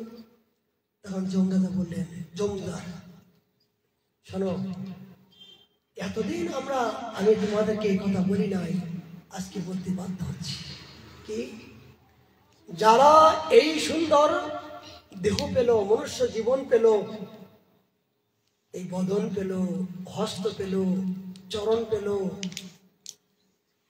দুর্লভ মনুষ্য জনম পেল, এই পাবার পরও যারা আমার প্রভুর গুণাকীর্তন যারা করে নাই, যারা বদনে কোনোদিনের জন্য আমার ভগবানের কোনো নামের সাথে যার কোনো সারা জীবন সম্বন্ধ হয় নাই, যারা জীবনে কোনোদিনের জন্য সৎকর্ম করি নাই, এই হাত দিয়ে কোনোদিনের জন্য গুরু বৈষ্ণব ভগবানের দান দক্ষিণা করি নাই, যারা এই পা দিয়ে কোনোদিনের জন্য বৃন্দাবন ধামে আদি কোনো পবিত্র ধামে অবস্থান করি নাই, যারা এই দেহ দিয়ে যারা কোনোদিনের জন্য ভক্তকে আলিঙ্গন করি নাই, যারা মুখ দিয়ে কোনোদিন আমার ভগবানের প্রসাদ গ্রহণ করি নাই, যারা এই চোখ দিয়ে আমার প্রভুর রূপ মাধুরী দর্শন করি নাই, এই কর্ণ দিয়ে আমার প্রভুর কথা শ্রবণ করি নাই, তাদেরকে সঙ্গে সঙ্গে দিয়ে তোমরা বেঁধে নিয়ে আসো, টানতে টানতে, কাঁটার উপর দিয়ে টানতে টানতে তদা মুহূর্তে নিয়ে এসো। তাদের জন্য আমি অপেক্ষা করছি, কখন তাকে আমি দণ্ড দেব। এই দুধ গ্রহণ করি। তোমাদের একটাই চাকরি, তোমরা সর্বক্ষণ দেখবা যে আমার প্রভুর গুণাকীর্তন গন্ধ, এই জড়জগতের দুর্গন্ধ যারা মেখে আছেন, শব্দ স্পর্শ রূপ রস গন্ধের প্রতি আসক্ত হয়ে সকাল থেকে সন্ধ্যা পর্যন্ত যারা এই জগৎ নিয়ে যারা মেতে আছেন, তাদেরকে যারা তুমি ছেড়ে দিও না। কথাগুলো শ্রবণ করবেন। এগুলো ভাগবত বলছেন। কি আমরা কোথায় বলে, জড়জগতের যারা সংসার নিয়ে সকাল থেকে সন্ধ্যা পর্যন্ত যারা মেতে আছেন, আমার স্ত্রী কি খাবে, আমার পুত্র কি খাবে, আমার সংসার কেমন করে চলবে, আমি কেমন করে ভালো চলবো, আমি কেমন করে ভালোভাবে মাথা উঁচু করে চলবো, শুধু আমার চিন্তা করতে করতে সকাল থেকে সন্ধ্যা পর্যন্ত চলছে, তাদেরকে তুমি গলা ধরে নিয়ে এসো। জীবনে মনুষ্য জন্ম পেয়ে যারা জগতে পরের জন্য জীবনকে উৎসর্গ করলো না, পরের সুখের জন্য, জীবের দয়ার জন্য যাদের একবার মনোপ্রবৃত্তি হলো না, তাদের দেহটা এক মুহূর্তে যে তুমি বেঁধে নিয়ে এসো, তরবারি দিয়ে তছনছ করার জন্য, আগুনে তেলের এই কড়ার ভিতর দেবার জন্য আমার শত সহস্র নরকের মধ্য দিয়ে বিভিন্ন প্রকার যন্ত্রণা আমি নির্ধারণ করে রেখেছি। এই জিহ্বা দিয়ে, মুখ দিয়ে যারা মিথ্যা কথা মানুষকে প্রতারণা করছেন, তাদেরকে আমি জিভ কেটে দেওয়ার জন্য তরবারি আমি রেখে দিয়েছি। যারা জোরপূর্বক এই দেহটা দিয়ে নারীকে দর্শন করছেন, কোন নারীকে মাতৃজ্ঞানে না মনে করে ভোগের বস্তু বলে এই দেহটা ব্যবহার করছেন, এই দেহটা আমি আগুনে পুড়িয়ে সারকার করে দেওয়ার জন্য আমার দুধগণ অপেক্ষা করছে। যাও তাড়াতাড়ি এদের জন্য তুমি নিয়ে আসো, এদের জন্য। আর কোথায় যাবে? যারা এই দেহটা মানুষকে ঠকিয়ে দেহ বিক্রি করে, রঙ্গমঞ্চ করে, তারা ভোগ বিলাসিতায় বিনোদনকে দেহটা সাজিয়ে মানুষকে ঠকানোর চেষ্টা করছে, এদের জন্য নিয়ে আসো। যারা মানুষকে বিভিন্ন প্রকার অপমান করতে করতে, ঘাত প্রতিঘাত দিতে দিতে, অপরকে ঠকিয়ে বড় হয়ে জগতে নিজেই ভগবান হয়ে আমার জন্য জগতে অপেক্ষা করছেন, এদেরকে নিয়ে আসুন। দেখেন নরকের ভাগবত কি বলছেন, এদেরকে তুমি তাড়াতাড়ি নিয়ে এসো আমার ধরে, আমি এদেরকে শাসন করার জন্য অপেক্ষা করি, এদের জন্য। বললেন এরা তো শুনলাম, এদেরকে নিয়ে আনবো, কিন্তু কোথায় যাব না, তাদেরকে নিয়ে আসবো না, কোথায় গেলে আমার চাকরি নষ্ট হবে এটা তো বলবে। তখন বললেন, শোনো, কোথায় যাবেন এবার শুনে রাখো। যাদের কণ্ঠে তুলসীর মালিকা দেখবে, যাদের কপালে তিলক দেখবে, যাদের শিখা দেখবে, যাদের মুখে সর্বক্ষণ ভগবানের নাম অঙ্কিত থাকবে, তাদের থেকে তুমি 100 গজ দূরে থাকবে। ভগবান বলছেন, বলে ওখানে যাবা তো দূরের কথা, মানে ওই বৈষ্ণব দেহমর প্রকৃত কবুনের অপ্রাকৃত দেহ ভক্তের সচ্চিদানন্দময় ওই দেহটা তোমার নয়, ওখানে যাবার অধিকার নাই। 100 গজ দূরে তুমি অপেক্ষা করবা, তাহলে কিন্তু ওই সাধকের পাশে গেলে ওই আগুনে পুড়ে ছাড় করা হবে। যেমন গোবিন্দ কুণ্ডের কথা বলেছি, একজন বাবা ভজন করছেন, যমদূত এসে দাঁড়িয়ে আছেন। হঠাৎ ভজন করতে করতে বাবা চোখ খুলল, বিভৎস রূপ দেখলো, বিভৎস রূপ। আরে তুমি কে? আমি যমদূত। সাক্ষাৎ যমদূত অপেক্ষা করছে নেওয়ার জন্য। বলে নিয়ে যাও। বলে নিয়ে তো যাবো, তোমার হাতে যে জপের মালা আছে, এই যে হরিনাম না কি করছো, আমি তোমার পাশে যেতে পারছি না। যতবার যাবার চেষ্টা করছি আগুনের ঝলকে যেন আমি ছটফট করে আমি চলে আসছি। এটা মিথ্যা নয়, ভাগবত বলছেন। যমদূত বলছেন, বাবা আমি যতবার তোমার পাশে যাবার জন্য, তোমাকে নিয়ে যাবার জন্য চেষ্টা করছি, যতবার যাবার চেষ্টা করছি আগুনের মতন যেন আমাকে ছটকা মেরে আমি দূরে আসছি, আমি যেতে পারছি না। এটা মিথ্যা কথা। হরিনাম যার ভিতরে আসে, যার ভিতরে ভজন আছেন, যার ভিতরে ভগবানের গন্ধ আছেন, যমদূত তো দূরের কথা, জগতে এমন কোন মহাকাল নাই যে আপনাকে স্পর্শ করবে। এটা মনে রাখুন, যার কণ্ঠে তুলসীর মালা, যার কপালে চন্দন তিলক, যার মুখে হরিনাম, আপনার স্বয়ং মহাকাল আসলো সে পর্যন্ত পরাজয় স্বীকার করে বাধ্য হবে দূরে যেতে, আগুনের মতো। তখন বললেন, বাবা আমি তো নিয়ে যাব, তোমাকে না নিয়ে গেলে আমার তো চাকরি থাকবে না। বলে কি করতে বলে? হরিনামের মালাটা বন্ধ করো না। হরিনামের মালাটা বন্ধ করো। বলছেন না, এটা আমার গুরুদেবের আদেশ, আমি মৃত্যু হতে রাজি, কিন্তু আমার গুরু আজ্ঞাকে লঙ্ঘন করতে রাজি নয়। আমার গুরুদেব আমাকে কৃপা করে এইটাই বলছেন যে হরিনাম যেন তুমি ছেড়ো না। যেমন প্রভাত বলছেন, প্রেম প্রাণ গর্ব সেই বাদ, জীবনে যদি কোনোদিন ভগবত প্রাপ্তি করতে চাও, যদি এই জন্মে তোমার বন্ধন মুক্তি চাও, তাহলে হরিনামের মালা যেন তুমি ছেড়ো না। বলো হরিনাম নাই বা করো, বলে করার দরকার নাই, গলায় ঝুলি রাখো। বলে রাখলে কি হবে? বলে মৃত্যুর সময় যদি হরিনামের মালাটা তো তোমার গায়ে ঝুলানো থাকে, তবু ভগবান বলবেন না করলেও আমার হরিনামটা করার মতো ওই ঠিকানাটা তো তার গায়ে আছে, এই জন্য ঠিকানায় তুমি উদ্ধারিয়ে যাবা। কেন? তুমি নাম করার ইচ্ছা আছে বলে তবেই তো মালাটা গলায় ঝুলিয়েছ। হরিনাম করার মনটা আছে বলে তুমি মালাটা গলায় ঝুলিয়েছ। যদি হরিনাম করার মনটা না থাকতো তুমি ঝুলাতে না। এই জন্য এই স্যাম্পেলটা যেন থাকে, নাম নাই বা করলাম, গলায় ঝুলি রাখো না। এই গলায় ঝুলি রাখতে রাখতে এমন একদিন হয়ে যাবে যে ওই হরিনাম আপনাকে একদিন হরি বলাতে সাহায্য করবেই করবে। ওই নামের ঝুলি, নামের মালিকা, এই নামের বস্তু একদিন আপনার যখন দেহ স্পর্শ হবে, যখন আকর্ষণ বিকর্ষণ হবে, তখন আপনার ভিতরে বারবার সাড়া দিতে দিতে ওই নাম আপনাকে নামের পাশে দিয়ে তিনি আপনাকে দয়া করবে যে না, আমি যখন ঝুলি রেখেছি কিছু তো করতে হবে, না করলে ঝুলি রাখলাম কি জন্য? এই বিবেক রূপী আপনাকে বারবার দংশন করে আপনার মনে পরিবর্তন করতে বাধ্য হবে। যেমন দেখুন, এই যে সাধু সঙ্গের মধ্য দিয়ে বসে আছেন, অনেকে তিলক আছে, অনেকে তিলক নাই।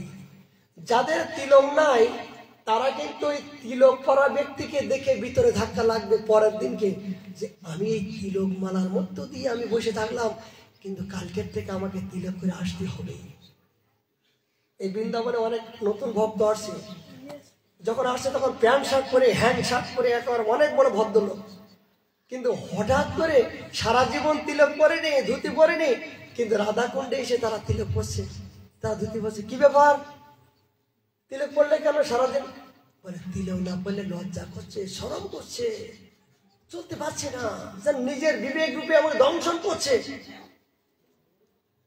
কেন? এটা সঙ্গের প্রভাব। এই সঙ্গে যখন পড়ে থাকবেন তখন আপনার লোহার রং কিন্তু পরিবর্তন হবে। লোহা সারা জীবন কালো থাকবে, কিন্তু লোহাটা যখন আগুনের ভিতর দেবেন তখন রং পরিবর্তন হবে না। লোহার তো সারা জীবন কালো থাকে, কিন্তু কখন পরিবর্তন হয়? আগুনের ভিতরে যতক্ষণ থাকবে লোহা ততক্ষণ পর্যন্ত রং পরিবর্তন হয়। মানে কি, আমার এই সারা জীবনের মনের পরিবর্তন কখন হবে? সারা জীবন দুর্গন্ধ, দুখাদ্য, কুখাদ্য, অসৎসঙ্গ করতে করতে লোহার মতন জং ধরে গেছে, কালো হয়ে গেছে, মরিচা হয়ে গেছে, পরিবর্তন হচ্ছে না। বলে যদি কোনো ভাগ্যক্রমে সাধু সঙ্গে মিলে যায়, যদি হরিকথা রূপে এই সঙ্গে মিলে যায়, তখন একমাত্র তোমার এই কালো থাকবে না, ওই কালোটা তখন আলোয় পরিণত হবে। তখন কালোটা আলোয় পরিণত হবে। যমরাজা বললেন খবরদার, বলে আর কোথায় যাব না। যখন দেখবা যার মুখে সর্বক্ষণ নিরন্তর আমার প্রভুর গুণাকীর্তন, এবং যেখানে তার সাধু সঙ্গ হচ্ছে, যেখানে আমার প্রভুর গুণাকীর্তন হচ্ছে, যেখানে আমার সাধু গৌর তপস্যা করছেন, হোম করছেন, যজ্ঞ করছেন, আমার প্রভুর সুখের জন্য কোনো কর্ম করছেন, খবরদার সেখানে জানা যাবে না। সেখানে গেলে কিন্তু তুমি তোমার ধর্ম রাখতে পারবে না, আমাকে অপমান করা হবে। সেই ধর্মপ্রাণ ব্যক্তির পাশে গেলে কিন্তু আমার অপমান হবে। যেটা প্রসঙ্গ বলছিলাম, এই বাবা যখন হরিনামের মালা যখন ছাড়লেন না, তখন যমদূত কি করলেন? বারবার বলছেন যে বাবা একটু হরিনাম মালা ছাড়ো, তাহলে আমার চাকরি থাকবে না। বলে আমি মালা ছাড়বো না। যমদূত পর্যন্ত পরাজয় স্বীকার করে, বাবার কাছে পরাজয় স্বীকার করে প্রণাম করে চলে যেতে বাধ্য হলো। এই হরিনামের কাছে, ভজনের কাছে যমদূত পর্যন্ত পরাজয় স্বীকার করে চলে গেলেন তার মহাকাল। সেই শিষ্য গুরুদেবের কাছে বলছেন, গুরুদেব আজকে আমার জীবনে এইটা হলো। গুরুদেব তো সিদ্ধপুরের বলছেন, তোর আজকে মৃত্যুর যোগ ছিল, তোর আজকে মৃত্যুর যোগ ছিল, তোর মৃত্যু অবধারিত হতো। জানি না তুই হয়তো আমার কোনো সেবা করেছিস, এই সেবার প্রভাবে তোর পরমায় বৃদ্ধি হলো। বুঝতে পারলেন? ভজন করলে কি হয়? ভজন করলে পরমায় বৃদ্ধি হয়। কেন? কেন? আপনার জন্য যদি ভগবান মনে করেন যে আমার সুখের জন্য, আমার জীবের কল্যাণের জন্য, জগতের কল্যাণের জন্য যদি কারোর ভালো লাগে ভগবানের, মানে তার মৃত্যু যোগ হলেও সেই মৃত্যুকে, এই মৃত্যু যোগকে লঙ্ঘন করে দিয়ে তাকে আবার পরমায় বৃদ্ধি করতে বাধ্য হয়, জগতের কল্যাণের জন্য, ভগবানের প্রসন্নতার জন্য। গুরুদেব বললেন তোর আজকে মৃত্যুর যুগ ছিল, জানি না তোর সেবাই প্রসন্ন হয়ে ভগবান করুণা করে এই নামের বলে, এই গুরু নিষ্ঠার বলে যমদূত পর্যন্ত পরাজয় স্বীকার করে চলে গেল, তোর পরমায় অনেক বৃদ্ধি হলো। এই জন্য ভজন করার মানে কি? অনেক আমার গুরু মহারাজ উনি হাত ধরে দেখেন যে আমার তো অনেক পরমায়ু, আমি নিজের আয়ু আমি দেখতাম যে আমি বেশি দিন বাঁচবো না, কিন্তু জানি না আমাকে কেন বাঁচিয়ে রেখেছেন ভগবান। আমার মরণ হচ্ছে না কেন? জগতে সবাই মরছে, আমার মরণ হচ্ছে না কেন? আবার নিজে দেখে বলে যে আমার এখনো পরমায়ু অনেক বেশি। নিজে দেখে বলে কেন? তিনি ভজন করতে করতে, ভজনে যখন ভগবান প্রসন্ন হয়, আপনার দ্বারাই যদি জগতের কোনো কল্যাণ হয়, ভগবান আপনার দিয়ে জগতে কল্যাণ করতে ইচ্ছা হলে তখন আপনার আয়ু বৃদ্ধি করে। আপনার মহাকাল এসে গেল, মৃত্যু যোগ এসে গেল, এই মৃত্যু যোগটা আসবে ক্ষণেকের জন্য, কিন্তু এগুলো সামান্য কোনো কিছু সূচনা দিয়ে আপনাকে মুক্ত করবে।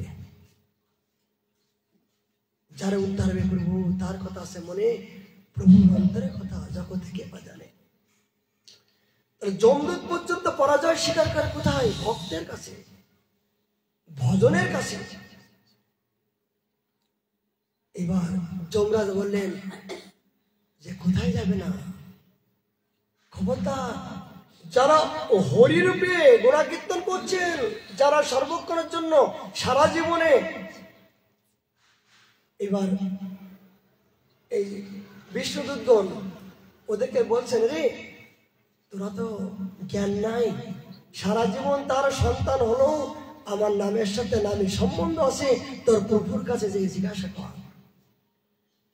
তখন যমদূত বলছে, শোন, যমরাজা বলছেন যমদূতকে, শোন, সারা জীবনে যদি কেউ কোনো ভালো কর্ম নাই বা করলো, দুঃখ নাই, সৎকর্ম করলো, দুঃখ নাই, কিন্তু আগে যখন কোনো ব্যক্তির পাশে যাবি, এই চিত্রগুপ্তর কাছ থেকে খাতাটা নিয়ে তারপর যাবি, যে কোন খাতার মধ্য দিয়ে ভালো এবং মন্দ কতটুকু আছে, এটা জেনে শুনে যদি না যাস, তাহলে কিন্তু আমাকে অপমান করা হবে। যেমন সময় তো হয়ে গেছে, এবং একটা প্রসঙ্গ মনে আসলো। একদিন নারদ মুনি ভগবানের কাছে যে বলছেন, প্রভু তোমার কোন কোন ভক্ত তোমাকে ভালোবাসে, তোমার সিরিয়াল নাম্বার আছে? বলে হ্যাঁ আছে, বই কি, কোন ভক্ত আমাকে কত ভালোবাসে, আমার সিরিয়াল নাম্বার দেখ, খাতাটা দেখো। তাহলে ভগবানের কাছে খাতা যখন বার করে দিল, তখন প্রথম নাম্বারে দেখলো নারদ মুনির নাম। নারদ মুনি, তোমার বড় ভক্ত, আমার পাশে থাকো। এই ভক্তের নাম্বারে এই নারদ মুনির নামটা প্রথম দেখলো। নারদ মুনি, ও আমি তো বড় ভক্ত, আমার নাম্বারটা প্রথমে এসছে বলে আনন্দ করতে করতে তিনি চলে গেলেন কোথায়?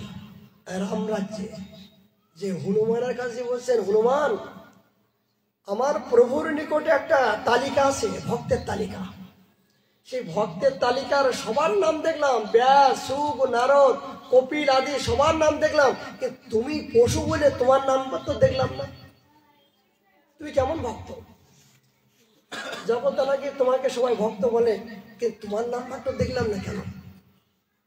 তখন হনুমান বললেন, নারদ আমি তো জগতে জানাবার জন্য ভক্ত হই নাই, জগতে কোনো কিছু পাওয়ার জন্য আমি প্রভুকে ভালোবাসিনি, আমি তো ভালোবেসেছিলাম প্রভুর পাওয়ার জন্য, জগতে পাওয়ার জন্য তো আমি ভক্ত হই নাই।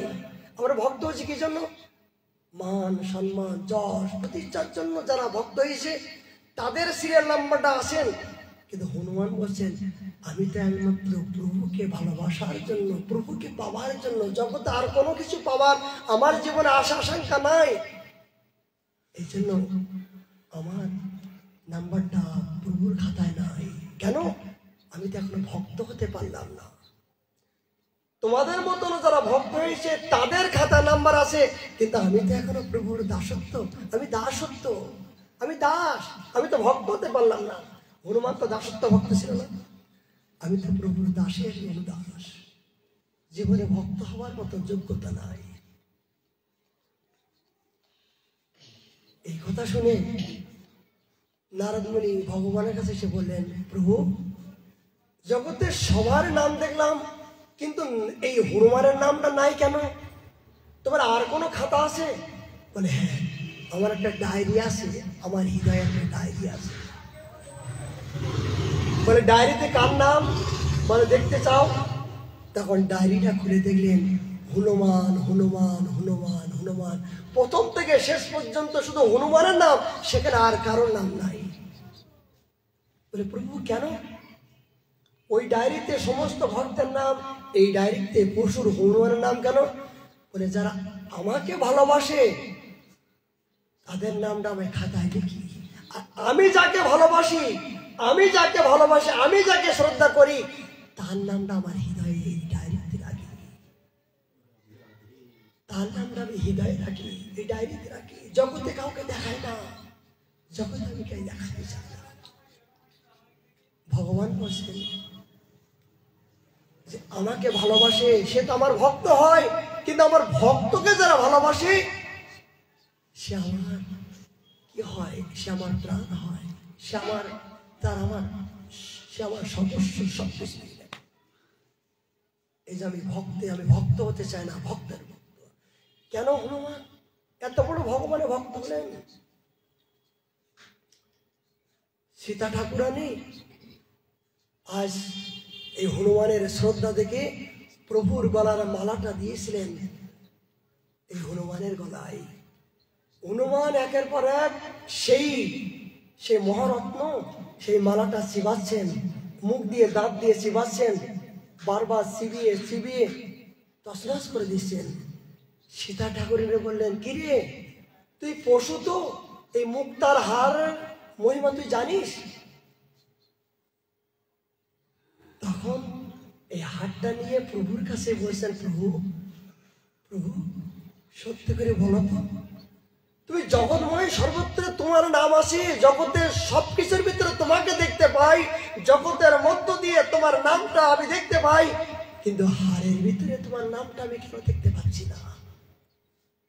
প্রভু তুমি সত্য করে বলো যে হারের ভিতরে যদি অনেকে জড়জগতের মহারত্ন হয়, সেই রত্নের মধ্যে যদি তোমার নাম না থাকে, তাহলে কি আমার কি গ্রহণ করা উচিত কি অনুচিত? প্রভু তুমি বলো। তখন সীতা বললেন, পশু তো, তুই এত বড় মূল্যবান হারের মর্যাদা তুই কেমন করে জানিস? তুই রামকে কেমন করে চিনিস? তখন হনুমান বললেন, মাগো, আমার রামকে তো আমি চিনতে পারি না, আমি রামকে ভালোবাসি না, আমার প্রভুকে ভালোবাসতে জানি না, কিন্তু তুমি আমাকে পশু বললে না, আমি যে ভালোবাসি কিনা এগুলো আমি মুখ দিয়ে বলে বোঝাতে পারবো না, কিন্তু ভালোবাসি কিনা তার প্রমাণ তোমাকে দেখাতে চাই। বলে, কি দেখাতে চাস? কি প্রমাণ আছে তোর? বলে, দেখতে চাও মা, আমি হয়েছি পশু, আমার তো কোনোদিন ভালো হওয়ার যোগ্যতা নাই, আমি পশু হয়ে তোমাকে কেমন করে দেখাবো? এই দেখো, সেই হনুমান নিজের বুক ছিঁড়ে, নিজের সঙ্গে সঙ্গে নখ দিয়ে এই বুক ছিঁড়ে, বাবু দেখো তো, তুমি জগতে আসো না আমার হৃদয়ের মধ্য দিয়ে আসো, এইটাই তোমার দেখাতে চাই, বলো তো।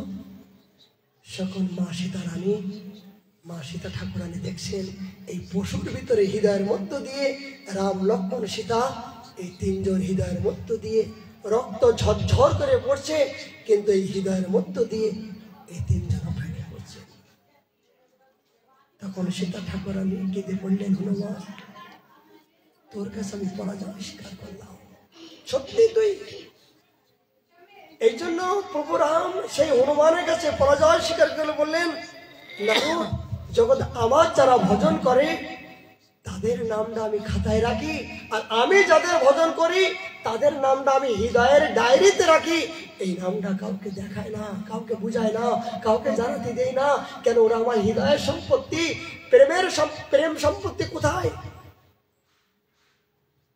বলে, প্রেম কোথায় পাওয়া যায়? বলে, কেউ যদি আমাকে ভজন করে তাকে ভক্তি, মুক্তি, স্প্রিয়া দিয়ে আমি তাকে বিদায় দিই, তাদের কষ্ট দিই না। আর যদি কেউ প্রেম চায়, বলে প্রেমটা ওটা আমার গোপনীয় সম্পত্তি, ওটা সবাইকে দিই না, সবাইকে দান করি না। ওইটা যখন কেউ নিতে যায় তখন আমি তাদেরকে পরীক্ষা করি, যাচাই করে, বাছাই করে, নির্ধারণ করে, পাত্র নির্ধারণ করে আমি পুড়িয়ে পুড়িয়ে, যেমন সোনাটা বারবার পুড়ানোর পরে খাঁটি হয়, আমার ভক্ত যে করে আমার আস, তার করে সর্বনাশ, যদুবা না ছাড়ে পাস, তার ওই দাসের দাস, তার দাসের দাস হয়ে আমি তার দাসত্ব স্বীকার করে আমি আপন হয়ে যাই। বাবা, অপ্রাকৃত কথা চলে আসছে, কিন্তু সময় নাই, দৃষ্টান্ত চলে আসছে। মহাপ্রভু না হলে সেই রঘুনাথ দাস গোসাই পাক মহাপ্রভু বারবার বললেন যে মহাপ্রভু বৈরাগ্য খুব না দেখাইবা। যদি বলে যুক্ত বৈরাগ্য যতক্ষণ পর্যন্ত তুমি ধারণা করবা, হনুমানের মতন যুক্ত বৈরাগ্য দেখিয়ে জগৎকে শিক্ষা দিচ্ছেন।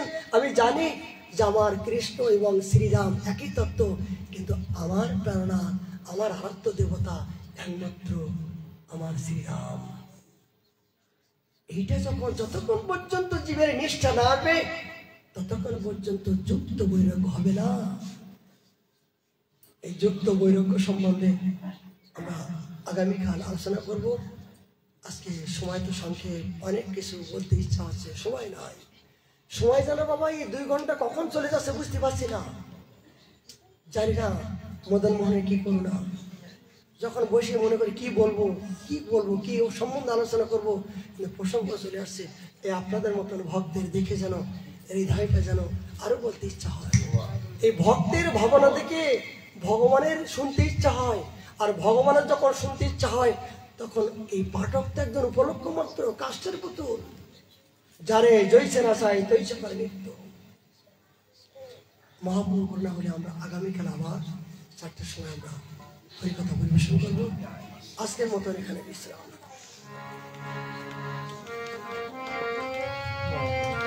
জয় জয় রাধে কৃষ্ণ সুন্দর করে গোবিন্দ।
Hare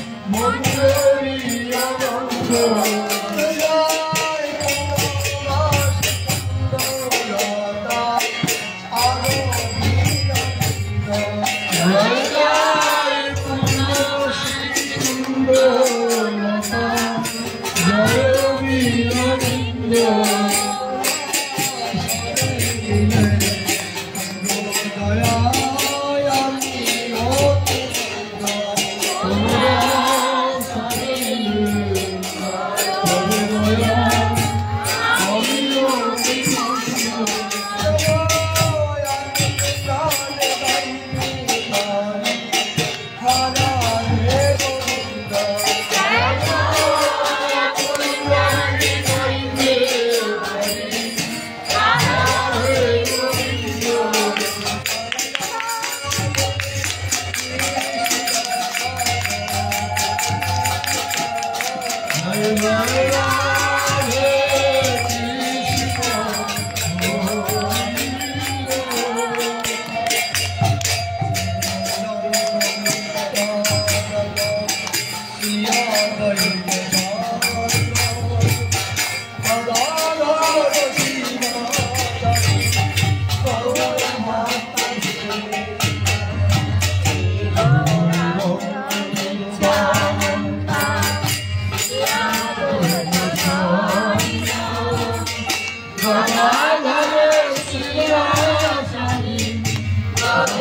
কৃষ্ণ কৃষ্ণ কৃষ্ণ হরে হরে হরে রাম